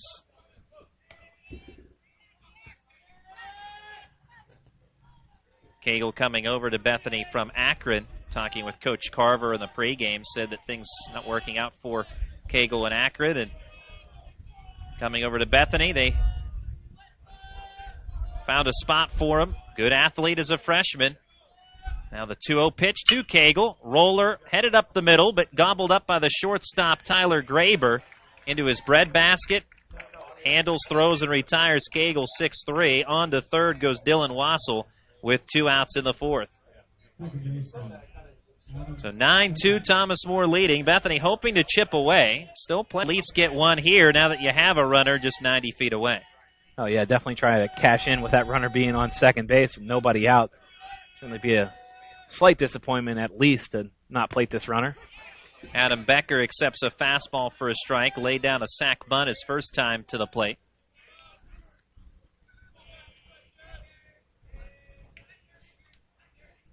A single in air put Wassel at second to start the inning. Cora Myers with a ground out back to Newberry, who deals a breaking ball outside, 1-1 on Becker, then gets a 6-3 ground out of Cagle that moves Wassel to third. Newberry, the freshman, good poise. And talking with Coach Hetzer, he said, we'll throw the freshman out there. Sometimes freshmen don't realize the magnitude of the situation. At the belt, deep breath in the pitch. Newberry's 1-1, waved at and missed for strike 2. Another part of this game now as it's played out is Newberry pitches backwards as it's put. A lot of breaking stuff. Bethany falling behind, they might be more aggressive in attacking fastballs, and fastballs might not be there for them to hit. That was the case on that last pitch for Becker. Now the 1-2 with a runner at third, 2 outs. Jams the batter. Slow chopper right side of the infield, played by Newberry. He'll take it himself at the first base bag. Pitcher unassisted. to end the inning. Runner left stranded at third. Score after 3.5. It is Thomas More 9, Bethany 2. You're listening to the PAC Baseball Championships, brought to you by Sport Clips.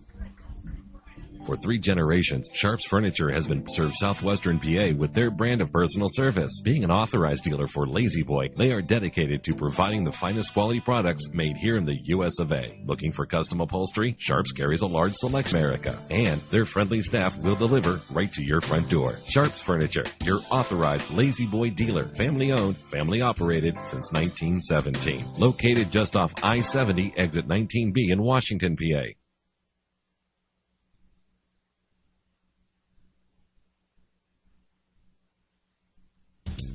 When you are in need of fast, affordable, and professional voiceovers, contact TimeAd Productions. TimeAd Productions offers voice services for business presentations, documentary narrations, radio, television, imaging, and commercials, movie trailers, corporate phone systems, websites, audiobooks, and more. Visit or contact us online at www.timeadproductions.com.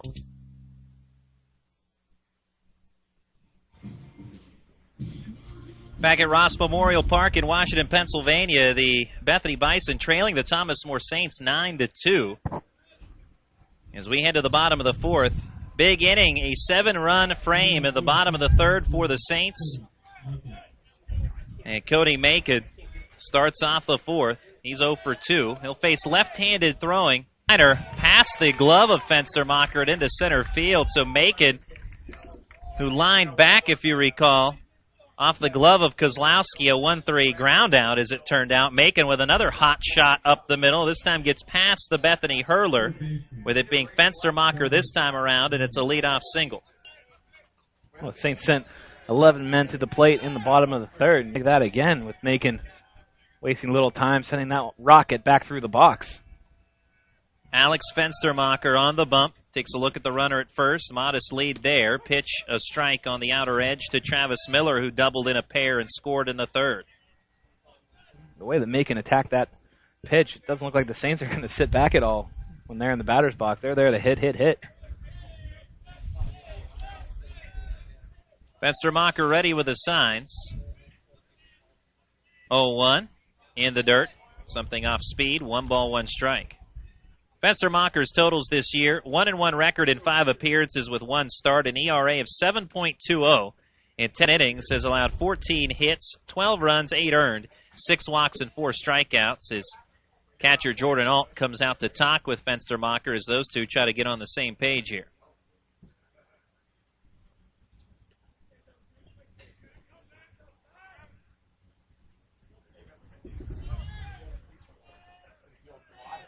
(9-2) Thomas More leading.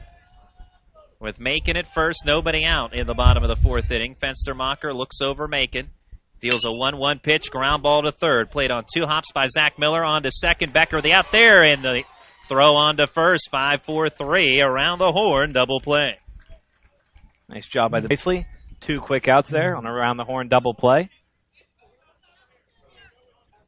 So base is empty with 2 down for Donovan Pogue, who's 0 for 2.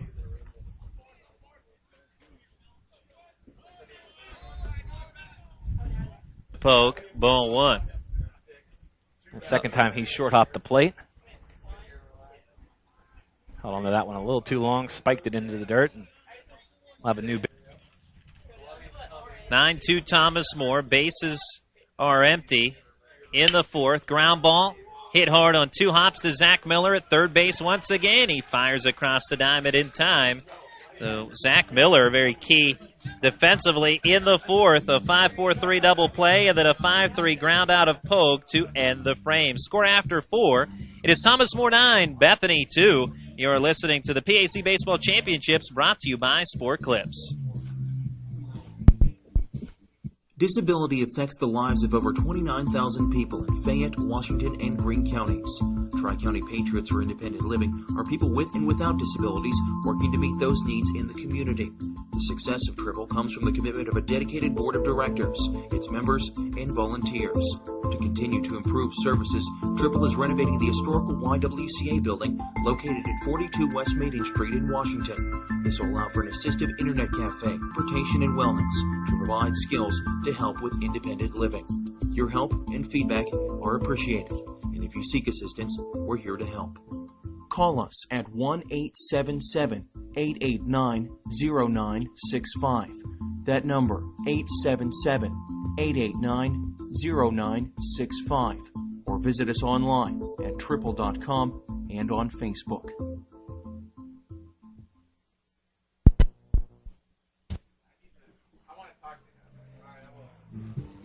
9-2, Thomas More in front over the Bethany Bison. Game 1 of the PAC Baseball Championships. Game 2, 6 p.m. start. W&J hosting the Waynesburg University Yellow Jackets. And our PAC Baseball Championships broadcasts are brought to you by Sport Clips, Triple Tri-County Patriots for Independent Living, Sharps Furniture in Washington, Mr. Big Sports Grill and Tap Room, Foster Law Offices, Visu Group, and Time Ad Productions. So glad to have all of those sponsors make our broadcast possible. And we're off to a quick start here. Game 1, 9-2. Thomas More off to a quick start as well. We move to the 5th. It's Jules Lito to start things off against starting hurler and freshman for the Thomas More Saints. Fastball is strike 1. He's done a nice job settling in here in the middle innings. Put up a 0 in the 3rd inning and a 0 in the 4th inning. Looks very comfortable on the mound. Very smooth delivery. Lito reached on an error his first time up. Takes outside for a ball. It was an E6 that put him aboard, and then was erased on a caught stealing to end the 2nd inning. Bethany 1 run in the 1st, 1 in the 2nd. Thomas More 1 in the 1st, 1 in the 2nd, and then the crooked 7 in the 3rd. Breaking ball is strike. I actually think a 7 is made with just 2 straight lines, but I hear you. Well, a touchdown on the board in the 3rd. How about that? There you go. 9-2, Thomas More. 1-2, fly ball to shallow center, hustling in. Metzger, does he make a shoot-top grab? He does. Oh, a tremendous catch as he tumbles to the turf for the inning's first out. Oh, great play, charging in, getting his glove underneath the ball, and sort of a somersault out there in center field, being able to hold on to that ball. Nice play for the first out of the 5th. Zach Edmiston doubled to start the game and scored in the 1st inning. Sac fly RBI in the 2nd inning. So he certainly has been productive. Bethany needs him to be productive again here. Breaking ball outside, ball 1. Talking with Rick Carver, the head coach of the Bethany Bison, he said Edmiston, what he does on the field is tremendous, but what he does in the clubhouse is really what makes him valuable, a great team leader. 1-0, Edmiston watches an off-speed pitch down. Clearly he leads by example as well, leading off, being at the top of this Bison batting order, table setter, getting it done both ways. Certainly high praise from his coach in that pregame talk. He talked about how, as the pitch comes in, and how he leads some of the younger kids, but also you don't hear too many of head coaches basically give out a job recommendation the way he did. The 2-1 or 2-0 was swung on and missed for a strike. Now the 2-1. We'll get back to that job recommendation in a moment. 2-1 pitch swung on and missed again. Foul tip into the glove of catcher Brad Popham for strike 2. But Edmiston wants to be or work in education, be a teacher someday, and so Coach Carver said anybody listening in right now, he would be a great employee. So I mean, you can't get much more of a resounding recommendation than that. 2-2 off-speed pitch low and in, 3-2. 1 out, nobody on at the top of the 5th. Bethany trailing Thomas More 9-2.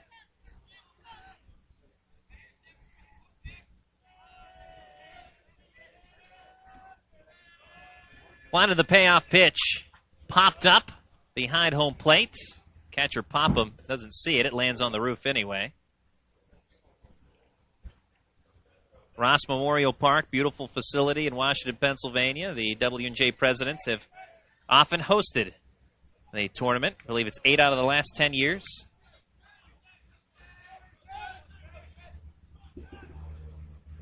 Payoff pitch. Fly ball shallow left center. And on the run, makes the catch chest high this time for out number 2. A little more routine that time out in center field. No dive necessary.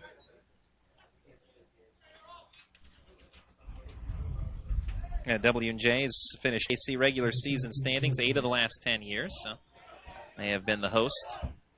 Ross Memorial Park, always a pleasure for us to be here. We're certainly comfortable here. 3rd straight year now the network has been in Washington for the baseball championships. Fastball is strike to Jordan Alt. Yeah, I love the vantage point back here in the press box, right behind home plate, but I wish we could get a little bit of sun in here maybe with a day like this. Perfect. I remember you said that on Saturday. Oh, that's just for today. I don't want to have to deal with the weather other days of the week. 0-1 trickles foul. 0-2 now. 2 outs. 9-2 Thomas More at the top of the 5th. Maybe if we can have the roof put in. Yeah, well, they have the garage door here. It just needs to extend a little bit, and then we could get the sun in here. Like Miller Park with the retractable roof. Yeah, there you go. Well, like you said, you do have the garage door here. 0-2 pitch on its way. Fastball outside. Now, thinking of Miller Park, we have enough Millers in this ball game today. Of Derek Miller and Zach Miller for Bethany, Travis Miller at the hot corner for Thomas More. The Saints also have a Logan Miller on the pitching staff. Yeah, just be glad you didn't see him on the mound today. Got to keep your Millers in line. 1-2 is low and away. 2 balls and 2 strikes. There's a very good possibility you'll see him tomorrow. Steps out. 9-2 Saints. Newberry looking for the last out in the top half of the 5th. 2-2, fly ball right center. On the run, Cody Macon will make a reaching, diving catch. Oh, my goodness. Metzger had a terrific catch to start the inning, and Macon just one-upped him. A fully extended dive into right center to haul in that fly ball and denies Jordan Alt, although it wasn't quite that easy. Score after 4.5. Thomas More 9, Bethany 2. You're listening to the PAC Baseball Championships, brought to you by Sport Clips. Visagroup, a multifaceted graphic designs company that has been producing great designs since 1999, offering creative services like branding, new media, illustration, exhibitions, advertising, direct mail, and annual reports. Everything Visagroup does is focused on producing outstanding design and service. For a design consultation, email Visagroup at info@visagroup.net. Good things coming, and we do big things. In the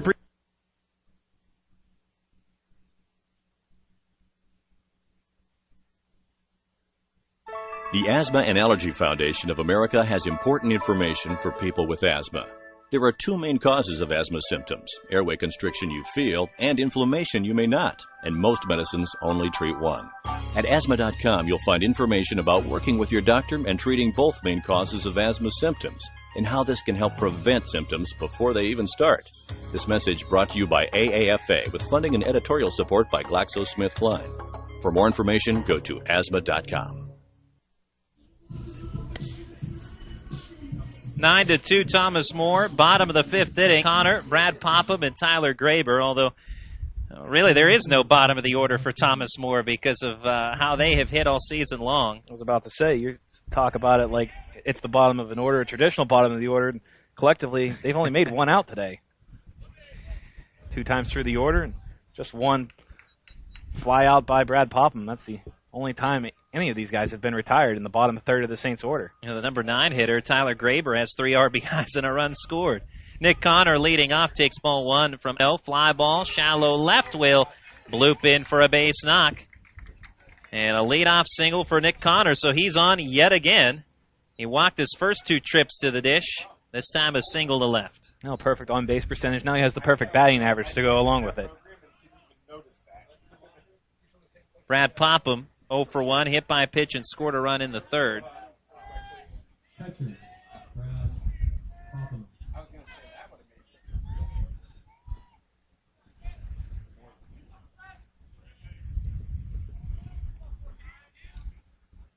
Benstermacher, long look at the runner at first. Pitch, a strike on the inside part of the plate to Popham. Popham showing bunt and then pulling back at the last moment.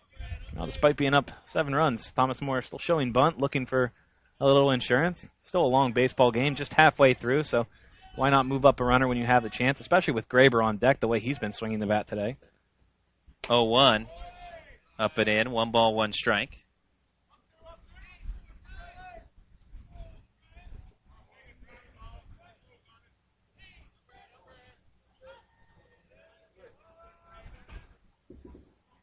First baseman Cagle holding the runner. Showing bunt again as Popham pitches outside to him, though. 2-1. Third baseman Zach Miller coming down the line, ready to play a potential bunt. The third base coaching box to see what the game plan is for the 2-1 pitch from Alex Fenstermacher.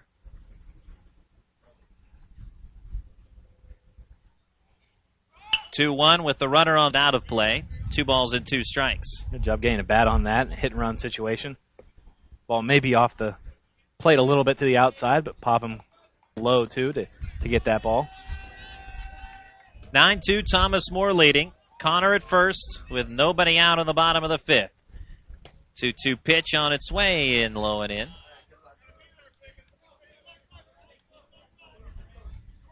Jordan Alt, the catcher, upon accepting the pitch, quickly up to his feet to look Connor back to first base. Connor, 1 for 2 on stolen base attempts this year. Not a lot of movement on the base paths for either team, but he's off on this. Is now ball 4 to Brad Popham. And Connor on his way to second by way of the free pass to Popham. 2 on with nobody out in the 5th. Another RBI opportunity now for Tyler Graber. First and second, nobody out for the Saints. Graber, RBI single in the second, 2-run single in the third. Part of a 7-run third inning. Fenstermacher chased in that third.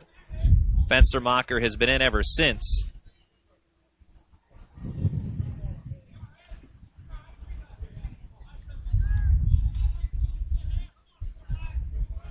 Connor at second, Popham at first. 1-0 pitch.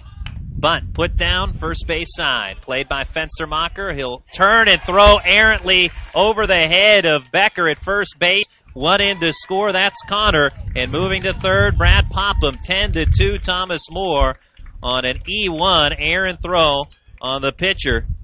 Fenstermacher in fielding and trying to get the out at first. Sacrifice E1. That throw going down the right field line. Both runners moving up to second and third. Graber to second, Popham to third, and Connor crossing the plate for another run for the Saints. Now it's Casey Metzger singled in a run in the third and scored on an E5 in that frame. Here it's an E1. That moves Popham to third base and puts Graber on. Graber, as you mentioned, Justin, does get credit for a sacrifice, and then the error has him aboard and on it. 2, Thomas More. 0-1. High fly ball, right center field. Long run for both Miller and Myers. It's Myers who makes the catch. Tagging from third is Popham. He'll score without a throw to the plate. And it's 11-2, Thomas More. Tagging from second and moving to third is Graber. Another RBI for Metzger. This time a sac fly to right. And the Saints poured on.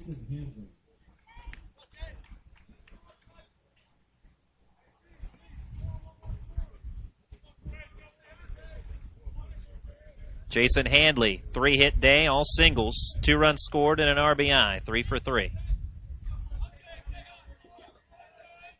11 runs on 10 hits for the Saints. Pitch a strike from Fenstermacher. 2 runs on 4 hits for Bethany. Both of those runs, 1 in the first, 1 in the second. They've been silent ever since as Vic Newberry, the freshman, has settled in nicely for Thomas More. 0-1, ripped. Foul down the left field line. Off the bat, that ball was fair, but a little bit of a hook to it heading down that left field line. Foul by a foot or two.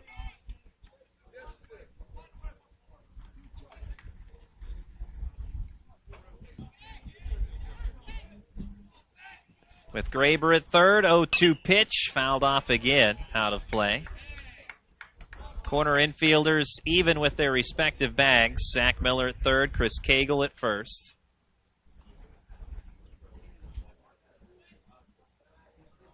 Southpaw Fenstermacher out of Kirkland, Ohio, gets a dribbler foul third base side from Kirkland High School. He is a freshman, like the starter for Thomas More, Vic Newberry.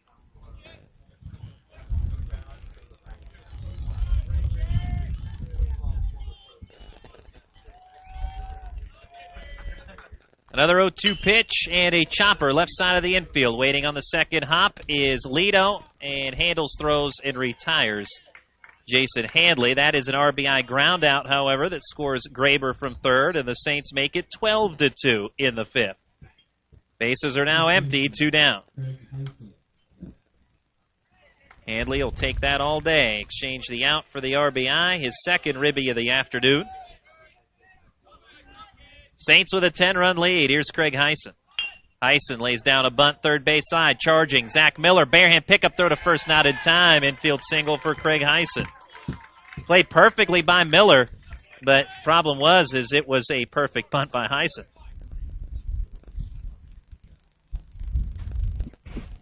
Well, gets him on.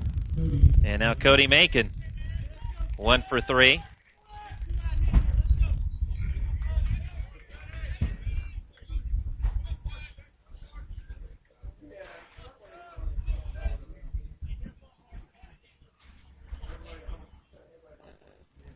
Fenstermacher looks over at the runner and deals. Hard one hopper to first, picked by Chris Cagle. He'll step on the bag, one step to his left to end the inning, but the Saints add on 3 more runs on 2 hits, a walk, a couple of sacrifices, 1 a bunt, 1 a sac fly, and 1 left stranded. Score after 5 innings. It's Thomas More 12, Bethany 2.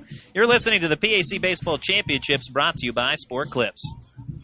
I'm attorney Dan Foster, and they call me Mr. Debt Buster because I can help clients break free from the prison of debt. Whether from medical bills, credit cards, or foreclosure, my firm helps good, hardworking people who are going through tough times. We will stop the harassing phone calls and get you the relief you deserve. Give me a call at 877-673-3282 or visit MrDebtBuster.com and let's get a plan together to bust you out of debt. Foster Law Offices is a debt relief agency helping people file for relief under the U.S. bankruptcy. Mr. Big Sports Grill and Tap Room, Washington's premier sports restaurant, offering an all-day lunch and dinner menu featuring a wide variety of items, including Mr. Big's platter, ribs, boneless wings, and shrimp. Stop in and enjoy what's on any of their 25 HD TVs, or relax on the fully seated patio. Open 7 days a week from 11 a.m. till 2 a.m. with live entertainment every weekend. Located at 595 Racetrack Road off I-79 at exit 41, down from the Meadows. Mr. Big's.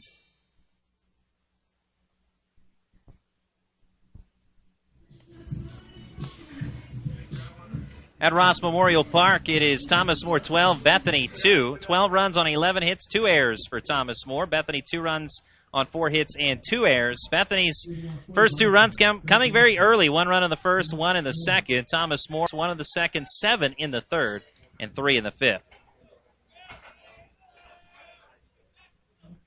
Zach Miller starts things off in the 6th inning. Vic Newberry, the starting freshman, remains on the bump for the Saints. Breaking ball outside, 1-0. Miller's sac fly RBI in the first inning, grounded out in the third. Newberry delivers a strike on the inner part of the plate.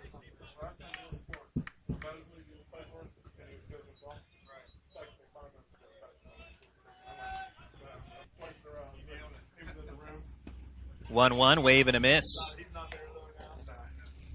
Zach Miller behind 1 and 2.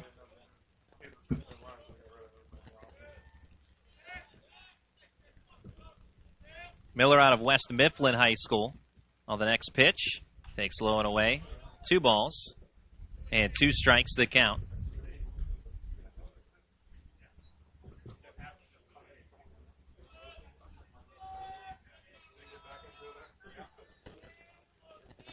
Miller, 6 foot, 180 pounder, right-handed hitter. Awaits the 2-2 from Newberry. Inside and clips it. It's a piece of Zach Miller, leadoff base runner for the Bison. Well, Bethany hit the ball hard in the 5th inning, but 2 terrific plays by Thomas More outfielders made it a 1-2-3 inning. Stumbling catch in center by Casey Metzger, and a great diving grab by Cody Macon to end the 5th in right center field.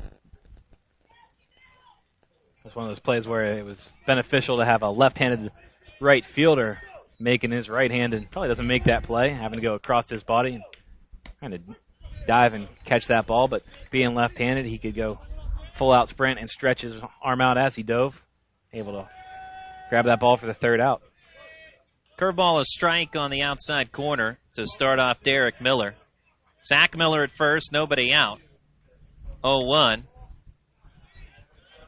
Laying off the changeup, blowing away. 1 ball, 1 strike. Now, Thomas More, that 7-run 3rd inning, while it also made the starting hurler, Vic Newberry, much more comfortable on the mound and working with a big lead. 1-1 wave and a miss for strike 2. It also puts Bethany behind the 8 ball because they're not a big hitting lineup to begin with, and you put them behind by 5, now by 10, as the game has proceeded along. It's a difficult situation also when your starting pitcher only goes 2 2/3 innings. Chopper first base side, and that will squeak through the infield for a base hit. Derek Miller moves Zach Miller to second, 2 on, nobody out. In a tournament style like this where you're playing at least 1 game every day, and if Bethany falls here, they'll advance to continue staying alive in this tournament. You really don't want to eat up your pitching staff by piecing together inning after inning after inning. So having a starter only not even last 3 innings, it really could take a toll on the bullpen. It's been a good job by Fenstermacher so far of at least limiting damage, being able to take up a couple innings, but you really don't want to go deep into your bullpen that first game, especially if you're trailing by a lot. Dylan Wassel, fastball at the knees, strike 1 from Newberry. Wassel hit by a pitch of the first, singled in the 4th. Now, if Bethany is to begin a comeback, now is the time with 2 on and nobody out in the 6th. Newberry's 0-1 stays inside on the left-handed hitting Wassel. Well, the 400th victory as a coach for Rick Carver came in a big rally as Bethany down 8 runs to Teal. They would earn a 12-11 10-inning win, and it was the 400th career victory for Coach Carver, but he pointed to that and being a very memorable experience, and one that shows that this Bethany group has plenty of fight in them. And so they have shown the ability to come from behind this season, but if they're going to do it, they need to act quickly. 1-1 pitch low, 2 balls and a strike. Thomas More catcher Brad Popham comes out to talk with Newberry. Arm up in the bullpen for Thomas More. That's Chris Auer, left-handed thrower, sophomore.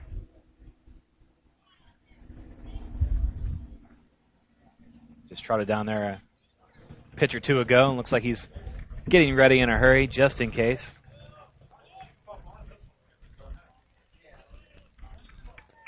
Winner of this game will advance to the first contest tomorrow at noon. 2-1 pitch, fastball low.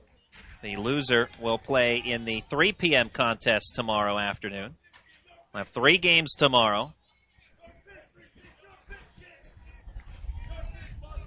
And then at least 1 scheduled for Saturday in the championship round. PAC Baseball Tournament. 12-2, Thomas More leading in the 6th. And the 3-1 pitch is outside, ball 4. Bases are loaded with nobody out now, and Corey Myers to stand in next.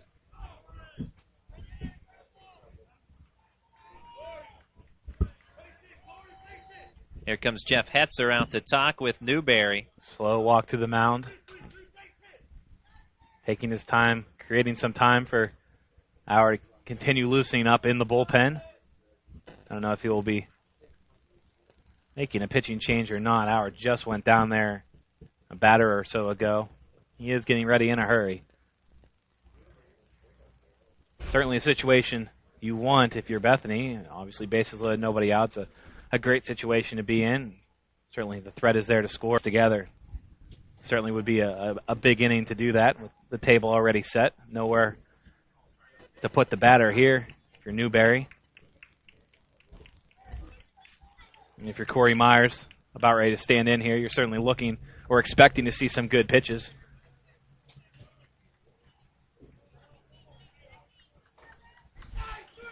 So bases are loaded. Zach Miller at third, Derek Miller at second, Dylan Wassel at first, and Corey Myers at the dish.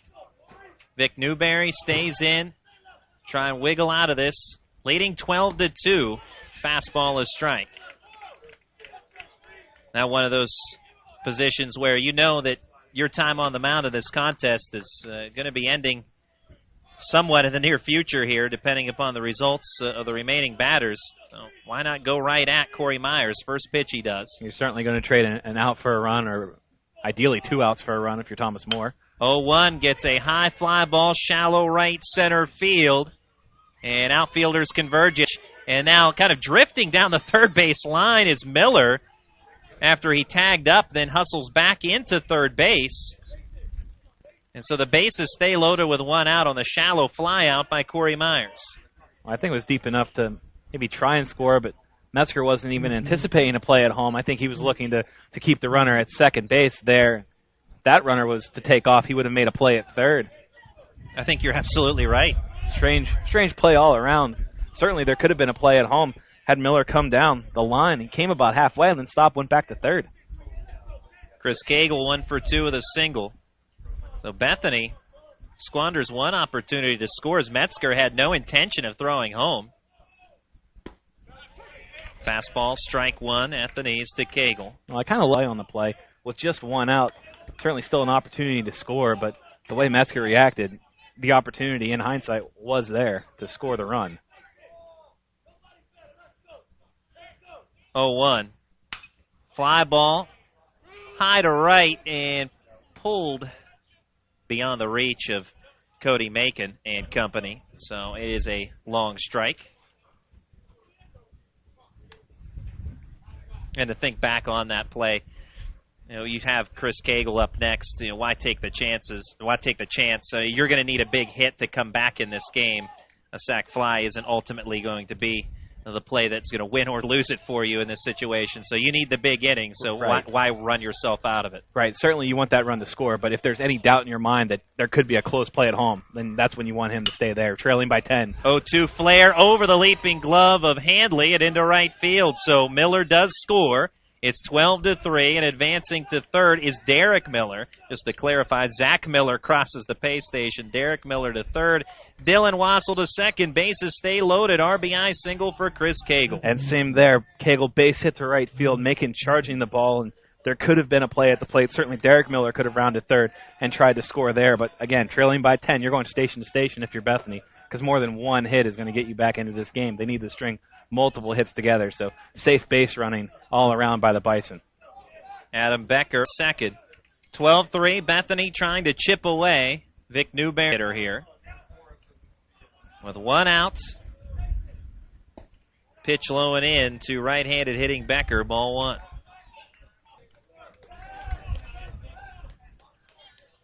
Vic Newberry out of Independence, Kentucky, and Simon Kenton High School. Starting to struggle a little bit here in this 6th. Hit batsman and walk part of the inning, 1-0. And a ground ball rolled slowly to short. Scooped up by Graber, gets the out at second. Throw to first will not be in time. So the middle base runner retired, Chris Cagle.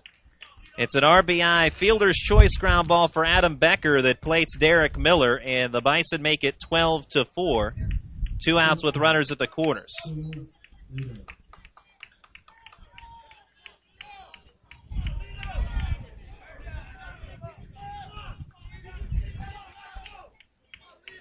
Jules Lido, 0 for 2, reached on an error in the 2nd inning.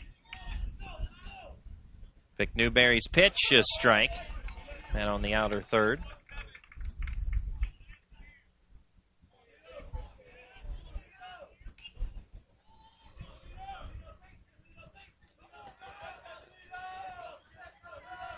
Newberry from the stretch peeks over his left shoulder at the base runner Becker popped up, shallow center. Metzger will call off everyone and make the catch to end the inning. The Bison come up with a pair on 2 hits. Owaka hit batsman and 2 left stranded. Score after 5.5.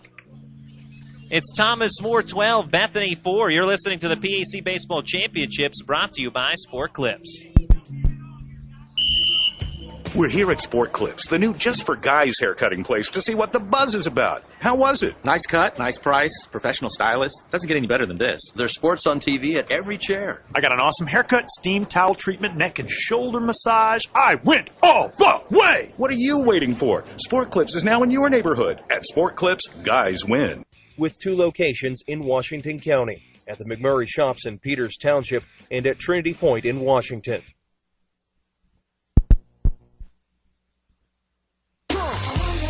Yo, what's up? This is the Black Eyed Peas, and we're here for RAD, recording artists, actors, and athletes against drunk driving. Music is one of the most important things in our lives, but nothing is more important than life itself. So when you drink and drive, you're risking the life of yourself and the lives of everybody on the road. Don't plan to drive, just plan ahead. A public service message brought to you by the U.S. Department of Transportation, RAD, the National Association of Broadcasters, and the Ad Council.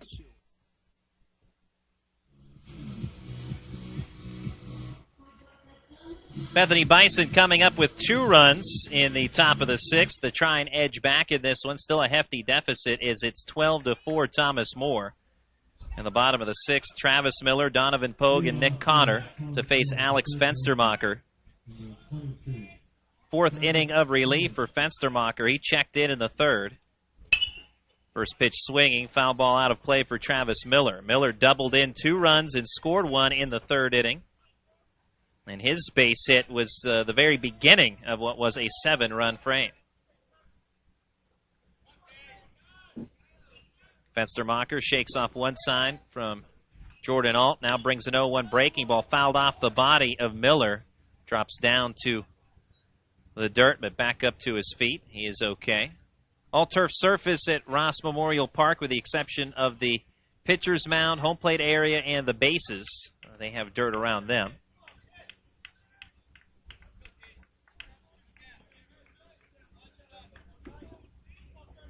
It's been a beautiful day in western Pennsylvania. Expecting more of the same tomorrow, although there's late showers in the forecast tomorrow night. I expect this every day from now on. 0-2 is downstairs to Miller. 1 ball and 2 strikes.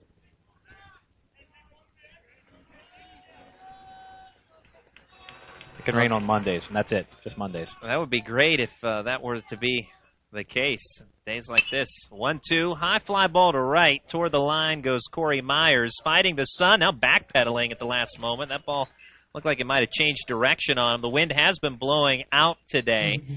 He does read it well enough to make the catch. 1 out in the bottom of the 6th.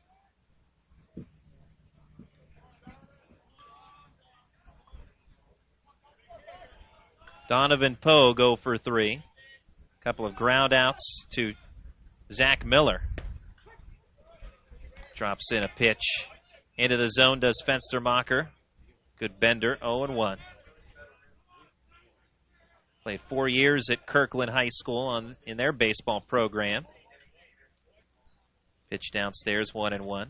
Named All-Conference, All-County, and All-Region during his time at Kirkland. For the most part, he settled things down for Bethany. 1-1, and a bounding ball foul toward the on-deck circle. Allowed 3 runs in the 5th, but he got the final out that squashed the remainder of the 3rd inning. Granted, the damage was done, but he faced 1 batter and ended that 3rd inning without any additional damage. And for the most part, he settled things down. 1-2, liner to right, hustling in. Myers trying to make a slide and catch, cannot, and that is a base hit for Donovan Pogue.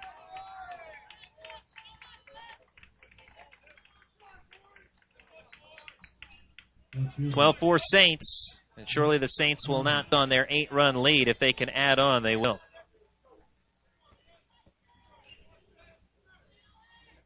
Thomas More making the PAC tournament for the 9th year in a row, 9th time since joining the conference in 2006. Pitch inside to Nick Connor. Trying to get back to the NCAA tournament are the Saints. Last year reaching the NCAA's as an at-large bid. Alex Fenstermacher stares down the runner at first. 1-0. Fly ball to right center. Derek Miller on his horse now camps under it. And the gap for out number 2 to retire Connor. Pogue stays put at first. 12-2 our score favoring the Saints of Thomas More. Brad Popham walked and scored in the 5th. Hit by a pitch and scored back in the 3rd as well.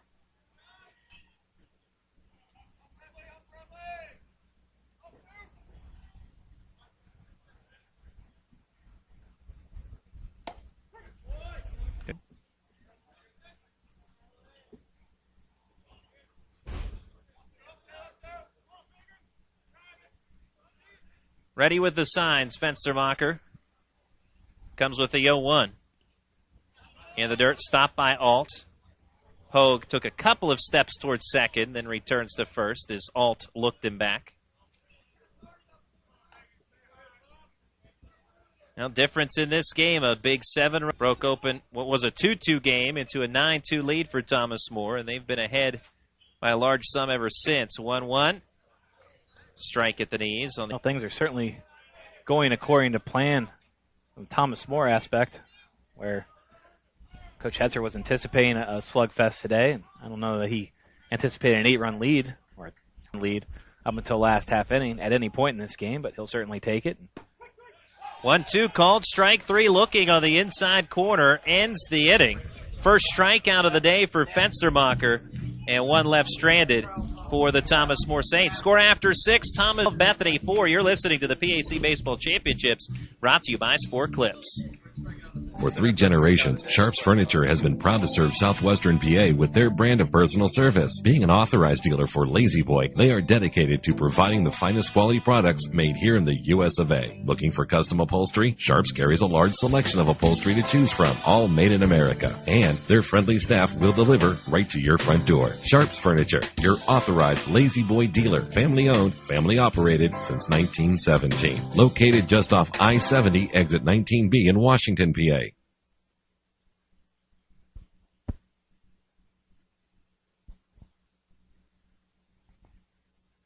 In need of fast, affordable, and professional voiceovers, Time at Productions offers voice services for business presentations, documentary narrations, radio, television, imaging, and commercials, movie trailers, corporate phone systems, websites, audiobooks, and more. Visit or contact us online at www.timeatproductions.com.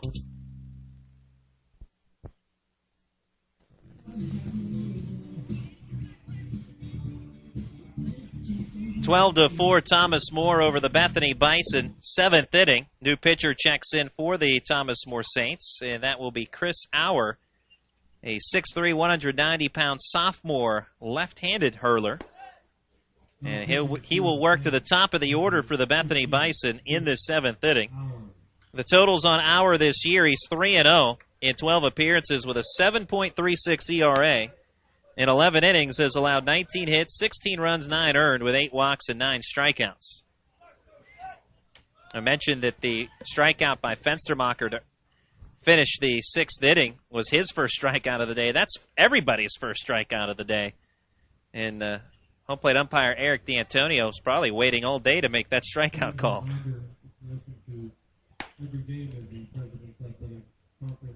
Zach Edmiston, Jordan Alt, and Zach Miller all due up to face the newcomer into the game, Chris Auer.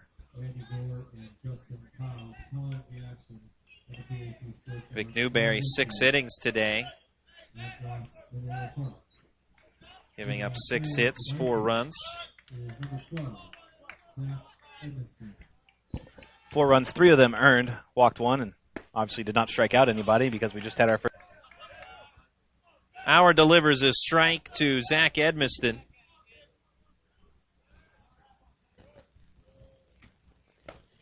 Oh, 1 upstairs on left-handed hitting as Edmiston. 1 ball, 1 strike. 93 pitches for Newberry. That game 1 started to go deep into the ball game. Now we're in the later innings. Turn to the bullpen. 1-1. Bender up high again. 2 balls and a strike. Especially considering the situation. Some of your pitchers, obviously. And the stage is set. 2-1 dribbler past the mound. Charging to his left. Travis Miller throw off the first baseman Heisen off the bag. And a leadoff base runner, Zach Edmiston, for the Bethany Bison. That'll be an infield hit for Edmiston.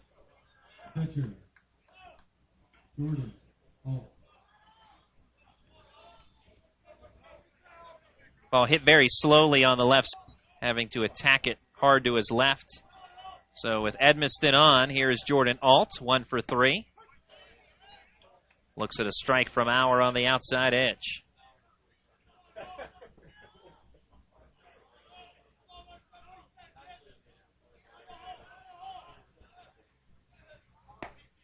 Oh, 1.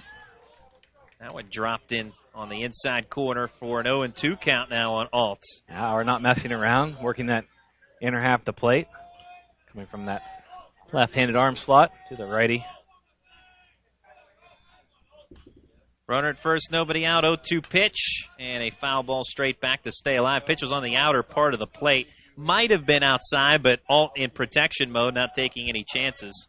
A lefty on the mound, you know that ball is going to come back at you as a right-handed hitter, so your plate discipline tends to be a little farther off the left or off the outside corner.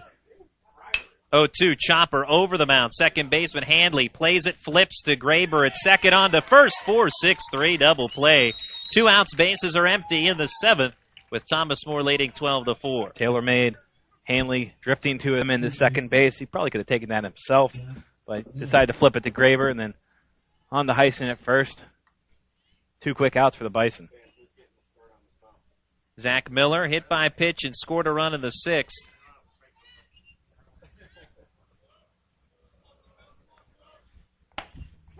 Takes a fastball for a strike in the upper part of the zone. Auer pops the glove of Brad Popham. 0-1. Chris Auer out of Elder High School. Put up a 4.91 ERA his senior year last spring with 26 strikeouts. Here's me two springs ago make that as the sophomore working on the bump here. 1-1 pitch.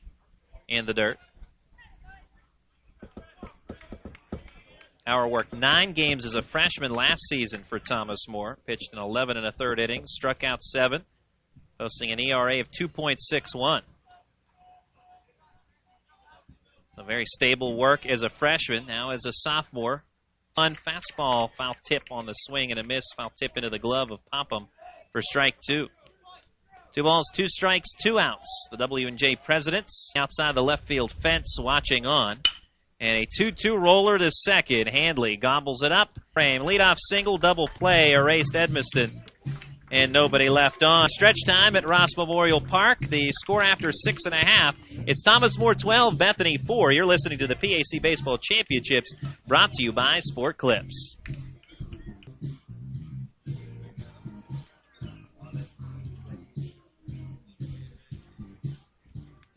For 3. Disability affects the lives of over 29,000 people in Fayette, Washington, and Greene counties. Tri-County Patriots for Independent People with and without disabilities, working to meet those needs in the community. The success of Triple comes from the commitment of a dedicated board of directors, its members, and volunteers. To continue to improve services, TA Building, located at 42 West Maiden Street in Washington. This will allow for an assistive internet cafe, increased veteran services, and transportation and wellness to provide skills to help with independent living. Your help and feedback are appreciated, and if you seek assistance, we're here to help. Call us at 1-809-65. That number, 877-889-0965. Or visit us online at triple.com and on Facebook.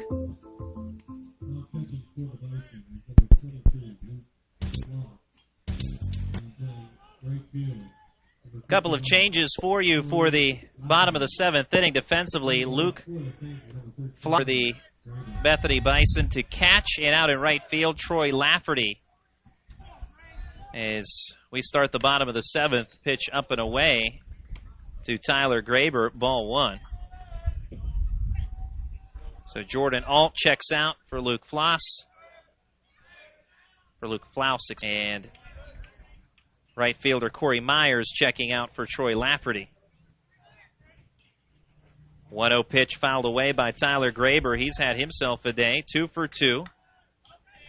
A run scored, 3 RBIs, and 1 successful sacrifice bunt.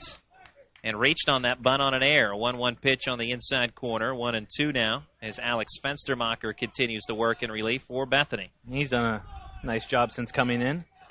3 1/3 innings to this point. 1-2, pulled into left, base hit. Reaching down and golfing that pitch, Tyler Graber. And when you're having this kind of day, reaching down on a pitch that looked to be low out of the zone, Graber golfs it to left, and he's 3 for 3. Casey Metzger, couple of RBIs. RBI single in the 3rd, sac fly RBI in the 5th. Overall, 1 for 3. Thomas More leading 12-4. Bunt attempt missed by Metzger. Strike 1. Tried to pull back late, but was rung up by Eric D'Antonio. Metzger with the Black Sox pulled knee high. 0-1. Shows bunt again and pulls back. Third baseman Travis to make that Zach Miller coming down the line for Bethany. Pitch missing the zone, 1-1.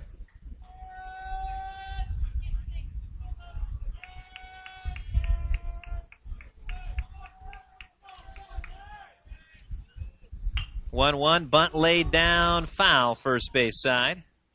Well, you mentioned the work by Fenstermacher today. I mean, very admirable performance, and whether it results in a win in this game or not, it might result in benefits in game 2 because he's eating innings. Yeah, it definitely benefits the pitching staff for Bethany. Outside of Kozlowski and obviously Fenstermacher, you have the entire bullpen still to go, the entire staff still to go and could go. And you're looking at Bethany right now trailing 12-4. Certainly, unless they can score 8 runs their next 2 at-bats, they're looking at 2 games tomorrow to stay in the tournament. So knowing that right now, I would assume Fenstermacher will stay in for as long as he can go. And certainly, ideally for Bethany, it would be the rest of this game just to save those arms. 1-2 pitch missed the zone, 2 balls and 2 strikes. Metzger called up the line by Jeff Hetzer to chat with him. And now we'll return to the dish. 12-4, Thomas More in front. For the Saints, 1 in the first, 1 in the second, 7 in the third, and 3 in the fifth. 2-2. Called strike 3, looking on the inner edge. Metzger not a fan of that call as he returns to the dugout, but 1 away. Second strikeout for Fenstermacher. Yeah, tough at bat for him, but not a pivotal situation with enjoying an 8-run lead. So he'll grumble to himself back to the dugout. Bethany 1 run in the first, 1 in the second, 2 in the sixth for their run scoring today. Ball pulled foul toward the edge of the Thomas More dugout.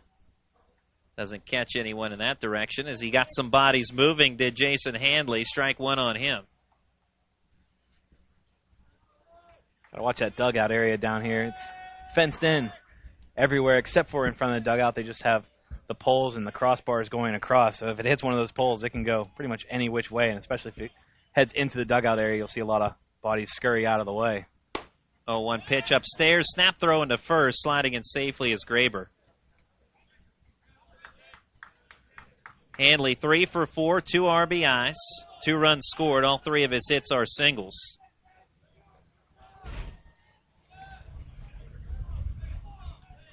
Handley, the team leader in stolen bases, also leads the team in base hits and runs scored. Swing and a miss at a pitch low, and a throw into second with a runner taking off. Hit and run goes awry. Graber thrown out at second base with a tag put on. And so 2 outs, nobody aboard for Jason Handley, who has a 1-2 count on him. Pitch was a strike.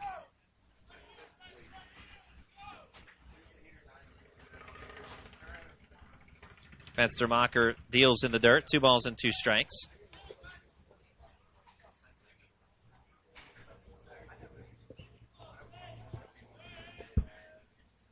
was Adam Becker who handled the throw, caught stealing 2-4 on the Graber play at second base. 2 balls, 2 strikes, 2 outs. 12-4, Thomas More leading in the 7th. And a ball trickled foul behind home.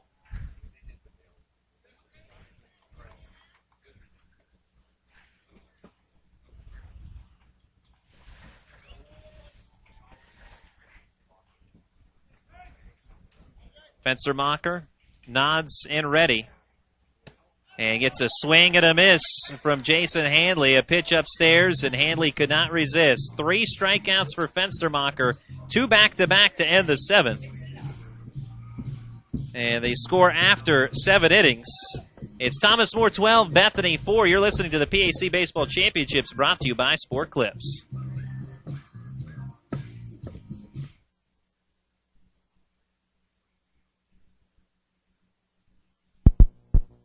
When you're seriously in debt, you know that feeling. It returns every time the phone rings. Things are out of control. A job you were counting on didn't come through, or you got sick. No matter how it got to this point, your creditors don't care or understand. But I do. I'm attorney Dan Foster, Mr. Debt Buster. I'm not here to judge, I'm here to help. Call 877-673-3282 or visit MrDebtBuster.com. There is a way out, and I'll help get you there. Foster Law Offices is a debt relief agency helping people file for relief under the U.S. Bankruptcy Code. Mr. Big's Sports Grill and Tap Room, Washington's premier sports restaurant, offering an all-day lunch and dinner menu featuring a wide variety of items, including Mr. Big's Platter, ribs, boneless wings, and shrimp. Stop in and enjoy what's on any of their 25 HD TVs, or relax on the fully seated patio. Open 7 days a week from 11 a.m. till 2 a.m. with live entertainment every weekend. Located at 595 Racetrack Road off I-79 at exit 41, down from the Meadows. Mr. Big's. At Ross Memorial Park, Game 1 of the PAC Baseball Championships, Thomas More leading the Bethany Bison 12-4. And if you're just joining us, the big inning for Thomas More, a 7-run third that broke open the game, and also terrific outing by freshman starter Vic Newberry. Is talking with Coach Hetzer, he said that some folks might look at what he's done, at least from the outset, and say, well, what's he doing? He's kind of crazy. But he goes with a freshman, hoping to outslug Bethany today. So far, so good, as the freshman yields only 4 and 3 earned, and his team has provided the run support with 12 runs. First pitch, a strike from Chris Auer to Derek Miller to start the 8th. As Auer in relief, the southpaw, the 0-1 is up high, 1 ball, 1 strike. Oh, when it doesn't work, you're crazy, and Coach Hetzer would be the first one to say this. When it doesn't work, you're crazy, and when it does work, you're the greatest coach of all time. So today, at least for this game against Bethany, he's looking like a genius. 1-1 is low. Well, the professor, Jeff Hetzer, at least so he is today. Everything working out well. Bethany down to their final 6 outs. 2-1 to Zach Miller, a strike on the inside corner. 2 balls, 2 strikes. Stay tuned. Game 2. Scheduled for 6 p.m., the Waynesburg Yellow Jackets taking on the W&J Presidents. 2-2 wave and a miss, and a pitch up and away, and Derek Miller is out number 1 in the 8th. First strikeout recorded by a Thomas More pitcher today.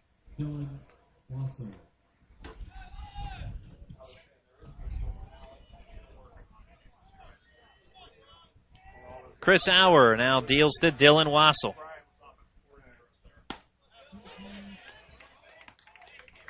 Strike 1 to Wassel. He's reached 3 times. Hit by a pitch in the first, single in the 4th, walked in the 6th. 0-1. Tries to hold up his swing on a fastball high, and rung up is Wassel behind 0-2.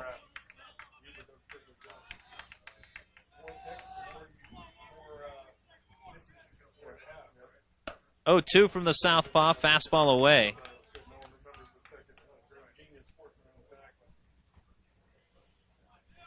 Thomas More, 12 runs on 13 hits, 2 errors. Bethany, 4 runs on 7 hits and 2 errors. 1-2. Auer deals a heater low.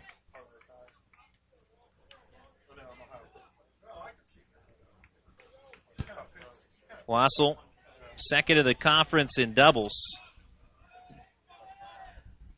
Trying to make something happen here, but Bethany behind the 8 ball. 2-2 is narrowly low, full count. Long look by Wassel, but lays off.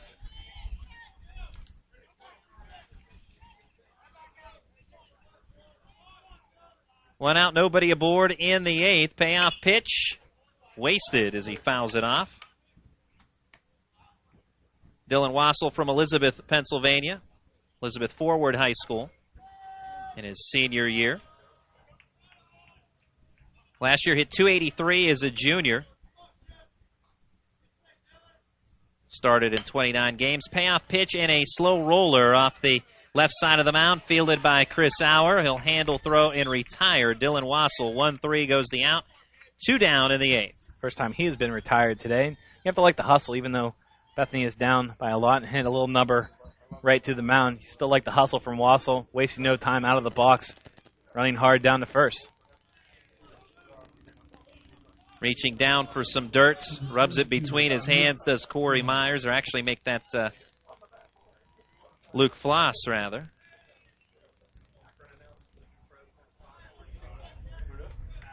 Luke batting in the 7th, make that 6th spot in the order as he entered the game a half inning ago, and he laces the first pitch right up the middle for a base hit.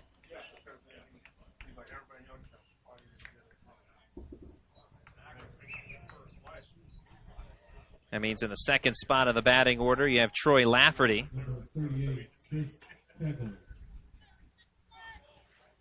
Have to enjoy the double switches. That's why you write your lineup card in pencil, not pen or marker. Exactly. Pitch a ball to Chris Cagle. I will never use pen. I've seen people use pen before, and I ask them all the time, what are you doing, basically? 12-4 Thomas More. Leading the Bethany Bison. 1-0 pitch is low. I can actually remember one of the early times we were here 2 years ago, and I remember being poked fun at by one of the Observer writers about me using pencil and he using pen, and then sure enough, he wished that he had a pencil or was using pencil. Or bought more scorebooks. or that too. 2-0 pitch. A strike on the outside quarter to Cagle. He has a couple of hits today. 1 run scored and 1 RBI.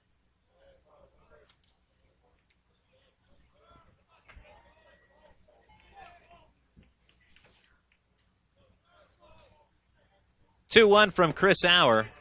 Pumps in a fastball at the knees. 2 balls, 2 strikes, 2 outs. Luke Flouse at first after a 2-out single. Craig Heisen holds him on. And the pitch in the dirt. Popham stops that pitch and then kind of circled around. Did not know where that ball was. It was right at his feet, but because it was so close, Flouse, no way he was going to take off. It's one of the worst feelings for a catcher, not knowing where that ball goes. And a lot of times when they can't find it, it's usually right at the feet. You're spinning around, looking for which direction that baseball kicked. But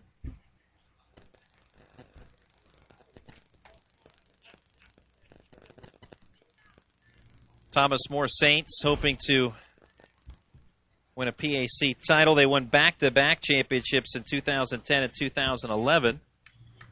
Westminster winning in 2012. W&J winning last year in 2013. Bethany Bison, their last title back in 2006. Make that back in 2000. Their last tournament appearance was in 2006. The last title in 2000. And Cagle liner into the Thomas More dugout.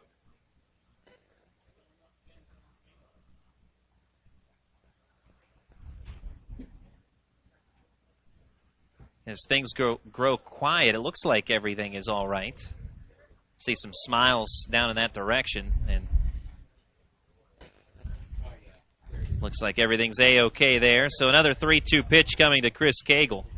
Runner at first, 2 outs in the top of the 8th, 12-4 Thomas More. Chris Auer's pitch with a runner on the move, a soft pop on the infield. Graber underneath makes the catch from his shortstop position to end the inning. 2-out single by Flouse. He's left stranded. And after 7.5, it's Thomas More 12, Bethany 4. You're listening to the PAC Baseball Championships, brought to you by Sport Clips.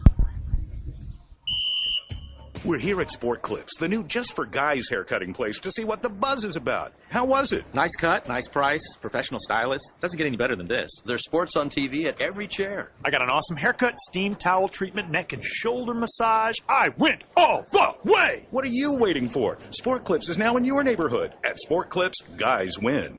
With 2 locations in Washington County, at the McMurray Shops in Peters Township and at Trinity Point in Washington.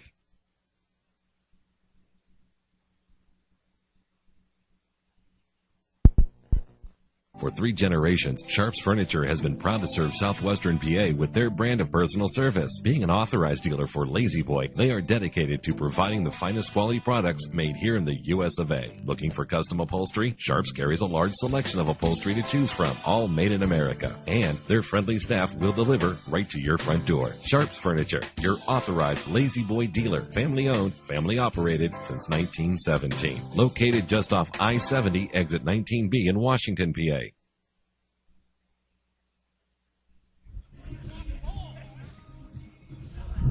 Thomas More Saints in front of the Bethany Bison. Game 1 of the PAC Baseball Championships, 12-4 our score. Bottom of the 8th, Craig Heisen, Cody Macon, and Travis Miller due up for the Saints. Last chance for insurance if this ends up being the last at-bats for Thomas More. Great work in relief for Alex Fenstermacher as he pitches here in the 8th, and he entered back in the 3rd. Now, certainly remember his efforts as long as Bethany is still alive in this tournament, because he certainly saved the pitching staff today. First pitch, a strike to Heisen on the 0-1 in the dirt, kicks away from catcher Luke Floss. And, his efforts today might help them advance. And again, it may not result in a win today. It likely won't result in a win today, but how it saves the pitching staff down the road for Game 2, and at least from the Bethany perspective, what will hopefully be Game 3 and so on. 1-1 pitch outside to Heisen, 2-1.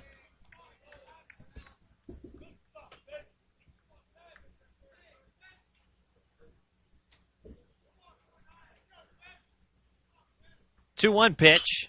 Fenstermacher gets a pop-up out of play off the bat of Heisen. Third base side. Taking a look was Zach Miller, but well beyond his reach, as well as shortstop Jules Lito. And starting pitcher, Zach Kozlowski, chased out of this contest in the 3rd inning as Thomas More hammered him. 2 2/3, 8 hits, 9 runs, 8 earned, walked 3 and hit a batter. Slow roller first base side, scooped up by Chris Cagle. He'll take it himself. 1 out to retire Heisen in the 8th. Nice job circling around that ball, getting his momentum going towards first base. All he had to do was just scoop it and let his momentum carrying him to the base. So good work by Cagle down there at first. First out at the bottom of the 8th. Cody Macon 1 for 4 with a single in the 4th inning. That single was laced up the middle. Had a similar looking line drive in the 3rd that was knocked down by Kozlowski. Resulted in a ground out. Pitch a strike to start off Macon here. I think it's difficult to find a spot in this Thomas More order that hasn't been productive today. They've been very active. At bat on the bases, very aggressive. Certainly both the teams beyond the outfield wall right now, whether it's W&J or Waynesburg, whichever of those teams meets Thomas More tomorrow in the first game, that's definitely something that they will have taken notice of. Pitch outside.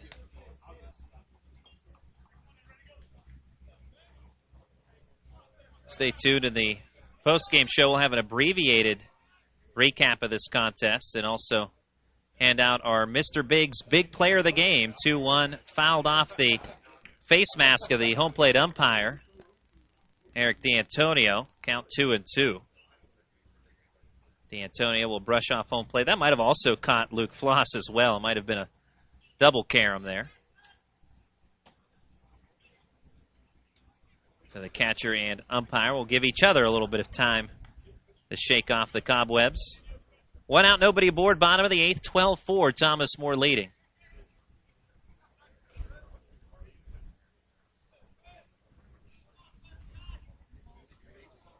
Beautiful day with the wind blowing out. Not a cloud in the sky in Washington, Pennsylvania today. 2-2, up and in, hits the batter, and Macon, hit by pitch, is aboard.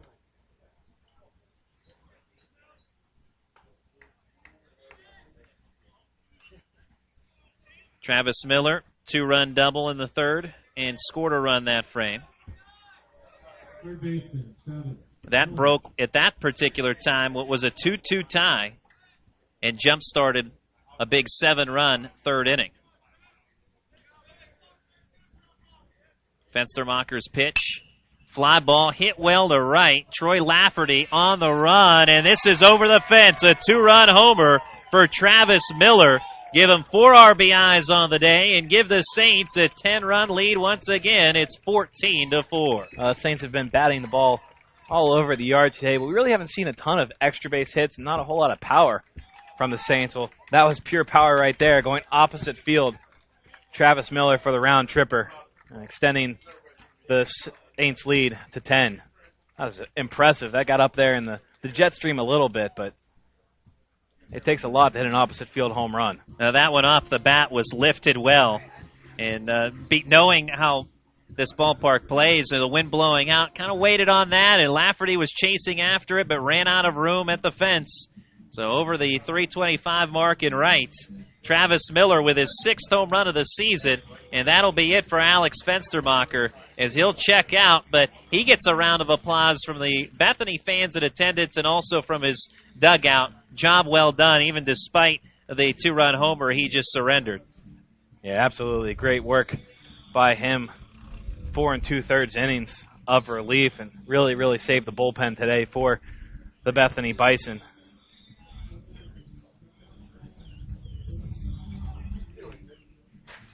His line, 4 2/3, 6 hits, 5 runs. 4 of those are earned. Walked 1, struck out 3. New pitcher will be a submariner in Harrison Reitmeyer, 5'10", 150-pound right-hander.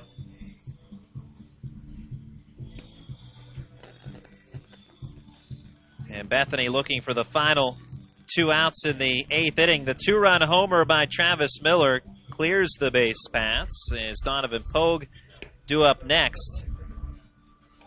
Totals on Harrison Reitmeyer this year, 14 appearances, he's 1-0 with a 2.84 ERA. In 19 innings, has allowed 29 hits, 6 runs all earned with 2 walks and 8 strikeouts. So good work from Reitmeyer in 2014. Yeah, absolutely. And everybody has one of these guys. He throws a little bit unorthodox. Certainly he's coming almost underhand, dropping down sidearm submarine style. Really coming from that low arm angle, and it just throws off hitters in the batter's box. Guys don't like facing pitchers that throw from different angles like that, and especially some of these right-handed hitters. I know it's late in the game and everything, but you have numbers like he has. He's doing something right. 2.84 ERA. It's difficult to pick up the ball sometimes when it's coming from a place that you're not used to seeing it. So the junior Reitmeyer in to face Donovan Pogue, deals outside, ball 1. Reitmeyer from Wyomissing, Pennsylvania. He is a junior from Wilson West Lawn High School. 1-0. Ground ball on a couple of hops to third. Played by Zach Miller. Strong throw across. 2 outs in the 8th. Thomas More leading 14-4, extending their lead on a Travis Miller 2-run homer in this 8th. Nick Connor, 1 for 2 with a single and 3 runs scored, has reached 2 other times with a couple of walks today.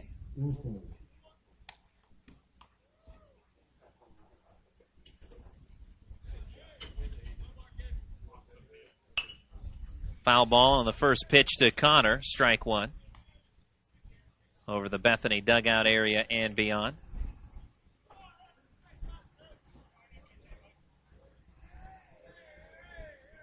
Reitmeyer last year making a couple of appearances as he gets a fly ball into right center beyond the reaching glove of Derek Miller, and this is going to roll for a while. Connor headed to third, and he will get there standing up. Actually, backtrack. That is actually Marcus Wolfel pinch hitting. My apologies. Marcus Wolfel with the triple into right center field. A 2-out, 3-bagger for Wolfel keeps this 8th inning going. And that ball slicing off the bat. Miller had a read on it, but couldn't quite get there as it was slicing away from him into right center field. And like you said, that ball rolled away by the time the Bison retrieved it and threw it back into the infield. Wolfel, stand-up triple. So batting for Nick Connor, Wolfel will look for the new position player, whether it be Wolfel or someone else to anchor the left field spot come the top of the 9th. Brad Popham takes ball 1. 14-4 Saints pitch away. Reitmeyer, 2 balls and no strikes on Brad Popham, who's reached twice today, hit by pitch and walked, and has scored a couple of runs. Overall 0 for 2. 2-0 liner, slices foul down the right field side. Scheduled start time 6 o'clock for Waynesburg and W&J, although this is still in action as we're headed toward the 5:30 point in the afternoon. Long game, 2-1 pitch, high fly ball to right. Lafferty hustling back toward the wall, but he'll make the catch as it stays in the yard to end the inning. Popham retired on the fly out to right, and Wolfel left stranded. 2-run homer by Travis Miller, a part of the frame, and that's the score after 8 innings. It's Thomas More 14, Bethany 4. You're listening to the PAC Baseball Championships, brought to you by Sport Clips. Disability affects the lives of over 29,000 people in Fayette, Washington, and Greene counties. Tri-County Patriots for Independent Living are people with and without disabilities working to meet those needs in the community. The success of Triple comes from the commitment of a dedicated board of directors, its members, and volunteers.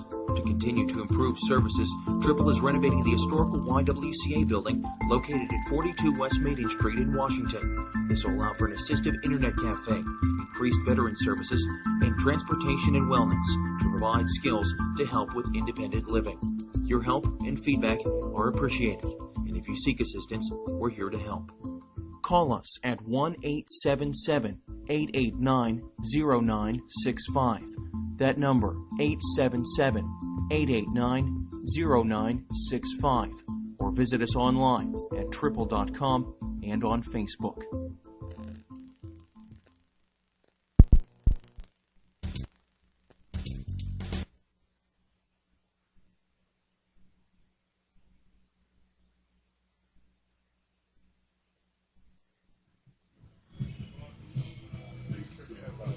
Welcome back to Ross Memorial Park in the top of the 9th, 14-4, Thomas More leading the Bethany Bison. Some changes.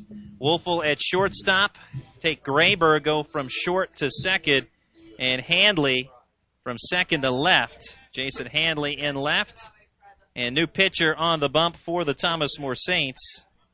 That is Ken Ruberg to try and finish off this contest in the top of the 9th, as he'll go up against scheduled hitters Adam Becker, Jules Lito, and Zach Edmiston.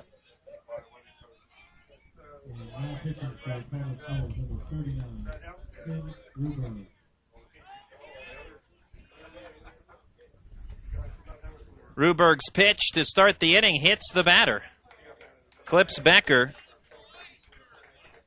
Hit batsman starts the frame. Ruberg also a little bit of a sidewinder, although not as extreme as Reitmeyer, his mound mate, his opposition on the mound for Bethany, who came in that last half inning. It was basically just a straight sidearm. That ball ran inside and caught Becker. Jules Lito 0 for 2. Or excuse me, make that 0 for 3. Reached on an error in the second. Takes a fastball for a strike from Ruberg.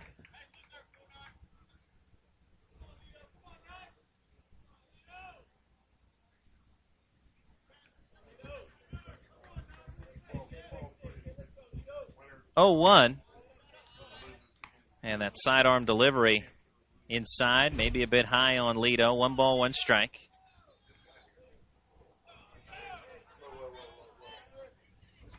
Ruberg out of Cincinnati, Ohio, and LaSalle High School gets a wave and a miss for a strike on Lito, 1-2. 6'3", 185-pound freshman is Ruberg.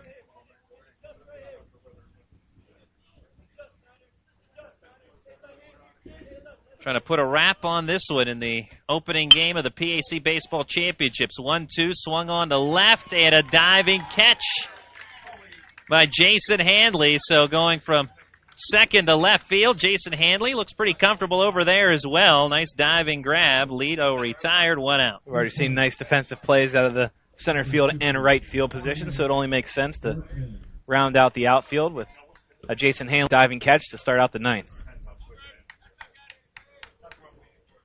Zach Edmiston, 2 for 3. He will check out his new batter. Tanner Workman drops in a fly ball into right center field, base knock.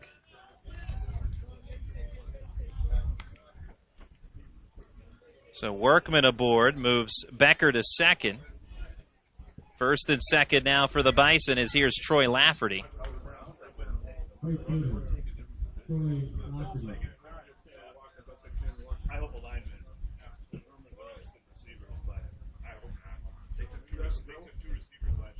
Ruberg's offering outside corner on Lafferty for strike 1.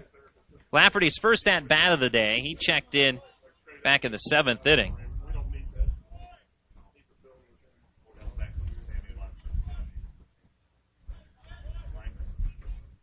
Oh, 1. Breaking ball outside corner again. Lafferty left-handed bat. Freshman, 5'10", 170-pounder.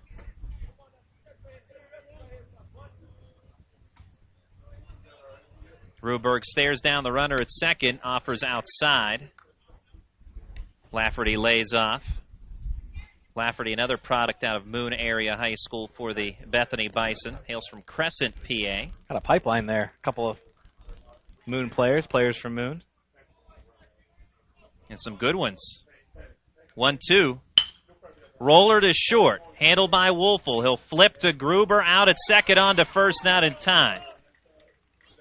So Workman erased off the bases. That out goes 6-4. Lafferty on the fielder's choice pushes Becker to third. Runners at the corners, 2 down. 14-4, Thomas More leading as they try to put this first game of the PAC Championships in the books. Well, as it sits right now, Thomas More, you can plug them into the noontime game tomorrow. And Bethany will be in the 3 p.m. game tomorrow in the losers contest.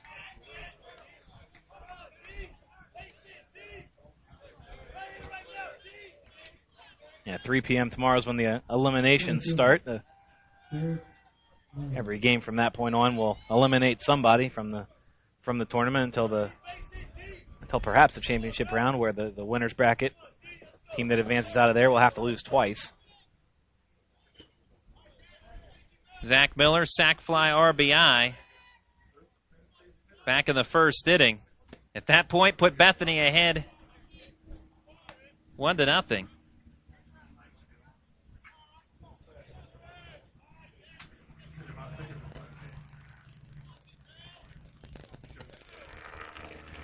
Miller aboard. Derek Miller at the dish with a 1-0 count on him. Bases are loaded after a walk to Zach Miller. 2 balls and no strikes on Derek Miller.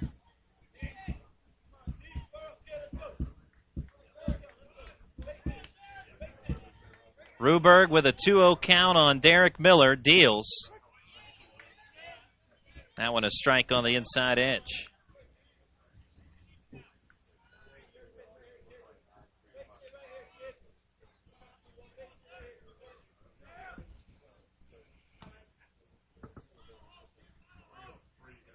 Ruberg with the bases loaded against him induces a chopper, but foul third base way. Now hit by pitch, put Becker on to start the inning. Line out by Lido. Tanner Workman blooped in a single. Troy Lafferty reaches on a fielder's choice that moved Becker to third. Walk of Zach Miller. Now it's Derek Miller. 2 balls, 2 strikes, 2 outs.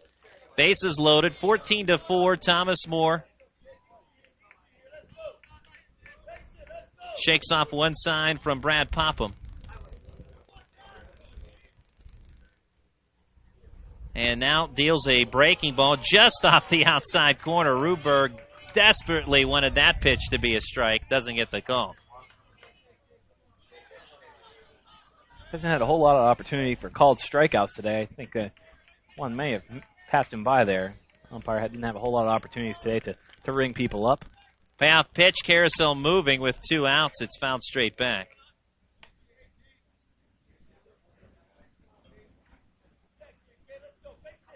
Only 1 strikeout for Thomas More pitchers today. Alex Fenstermacher punched out 3. That's been it.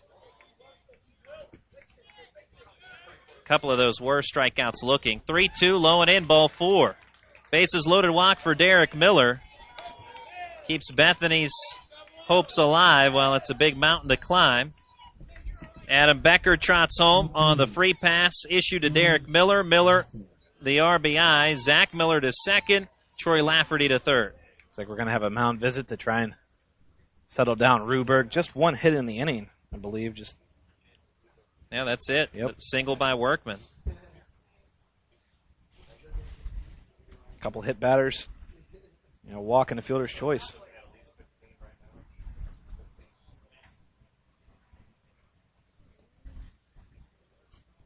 Dylan Wassel, the next batter, due up, is Jeff Hetzer with a visit to the mound to talk with Ruberg.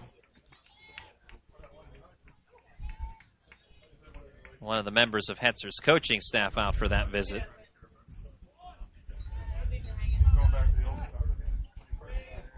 It's Thomas More with a 9-run lead, just looking for the final out here.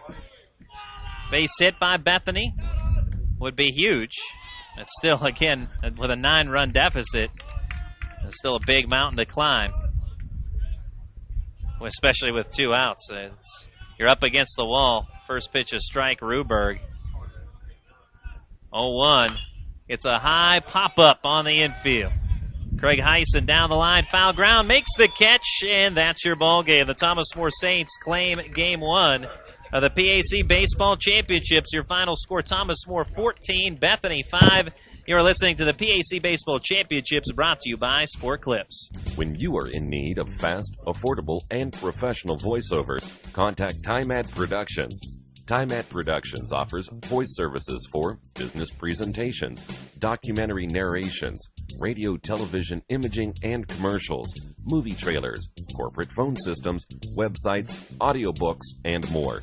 Visit or contact us online at www.timeadproductions.com.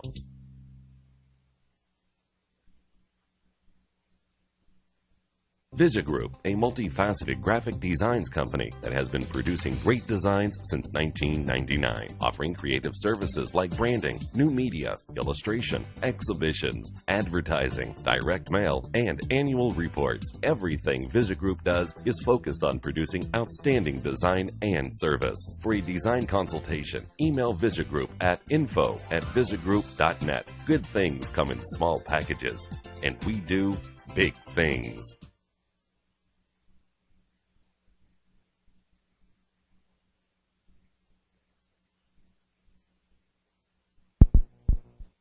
I'm attorney Dan Foster, and they call me Mr. Debt Buster because I can help clients break free from the prison of debt.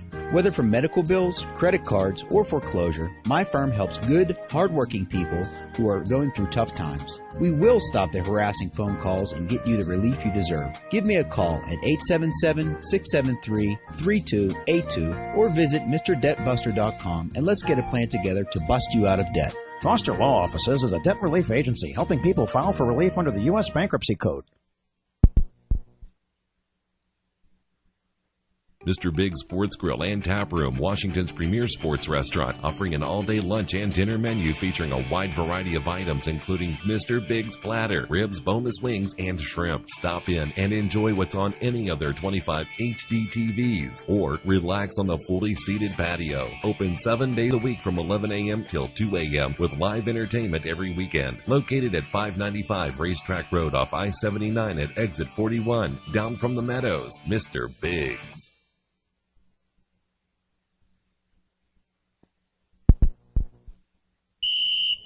We're here at Sport Clips, the new just-for-guys haircutting place, to see what the buzz is about. How was it? Nice cut, nice price, professional stylist. Doesn't get any better than this. There's sports on TV at every chair. I got an awesome haircut, steam towel treatment, neck and shoulder massage. I went all the way! What are you waiting for? Sport Clips is now in your neighborhood. At Sport Clips, guys win.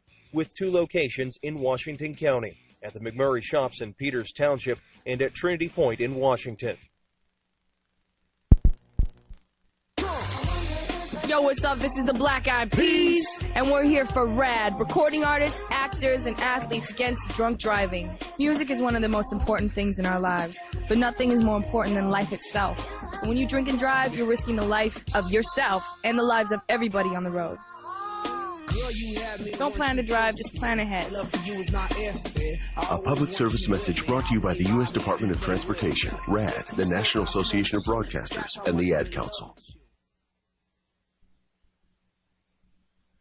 For 3 generations, Sharp's Furniture has been proud to serve southwestern PA with their brand of personal service. Being an authorized dealer for Lazy Boy, they are dedicated to providing the finest quality products made here in the U.S. of A. Looking for custom upholstery? Sharp's carries a large selection of upholstery to choose from, all made in America. And their friendly staff will deliver right to your front door. Sharp's Furniture, your authorized Lazy Boy dealer. Family owned, family operated since 1917. Located just off I-70, exit 19B in Washington, PA.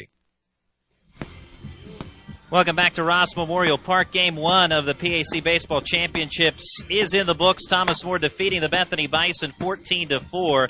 And as we said, we'll give you an abbreviated version of a recap of this game as we want to proceed a little quickly with another game upcoming with the Waynesburg Yellow Jackets taking on the W&J Presidents. But in this contest, Bethany got off to a quick start with a sac fly RBI by Zach Miller in the first inning to grab a 1-0 lead. Thomas More matched them, however, in the bottom of the first.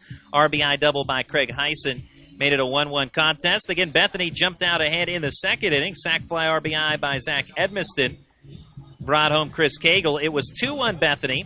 Thomas More matched them in the bottom of the second. RBI single with 2 outs by Tyler Graber brought home Nick Connor, and we were even once more 2-2. In the bottom of the third, that proved to be the big inning. The Saints batting around put up a 7 spot, highlighted a 2-run double by Travis Miller, a 2-run single by Tyler Graber, and an RBI single by Casey Metzger, followed by an RBI single by Jason Hanley, all part of that 7-run inning in the third that put Thomas More ahead 9-2.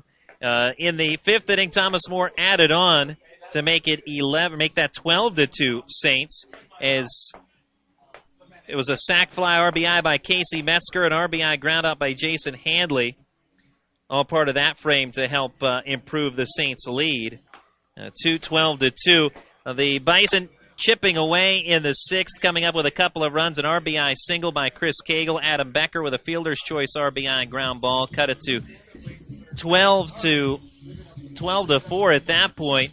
It would be, though, a 14-4 score after a 2-run homer in the eighth by Travis Miller, which essentially, it was already pretty well out of reach, and Travis Miller's 2-run homer really was the icing on the cake for the Thomas More Saints. Bethany would pick up 1 in the ninth. The bases loaded walk for Derek Miller, but it was too little too late. That brought the score to 14-5, which was your final, favoring the Thomas More Saints here this afternoon over the Bethany Bison. Quick look at the pitcher. Zach Kozlowski takes the loss as he goes just 2 2/3. Kozlowski now 5-4 on the season. The winning pitcher for the Thomas More Saints is Vic Newberry as he improves to 3-3. The freshman going 6 innings, allows 4 runs, 3 earned. Terrific job for Newberry. Also, of note, working in relief, Alex Fenstermacher went 4 2/3.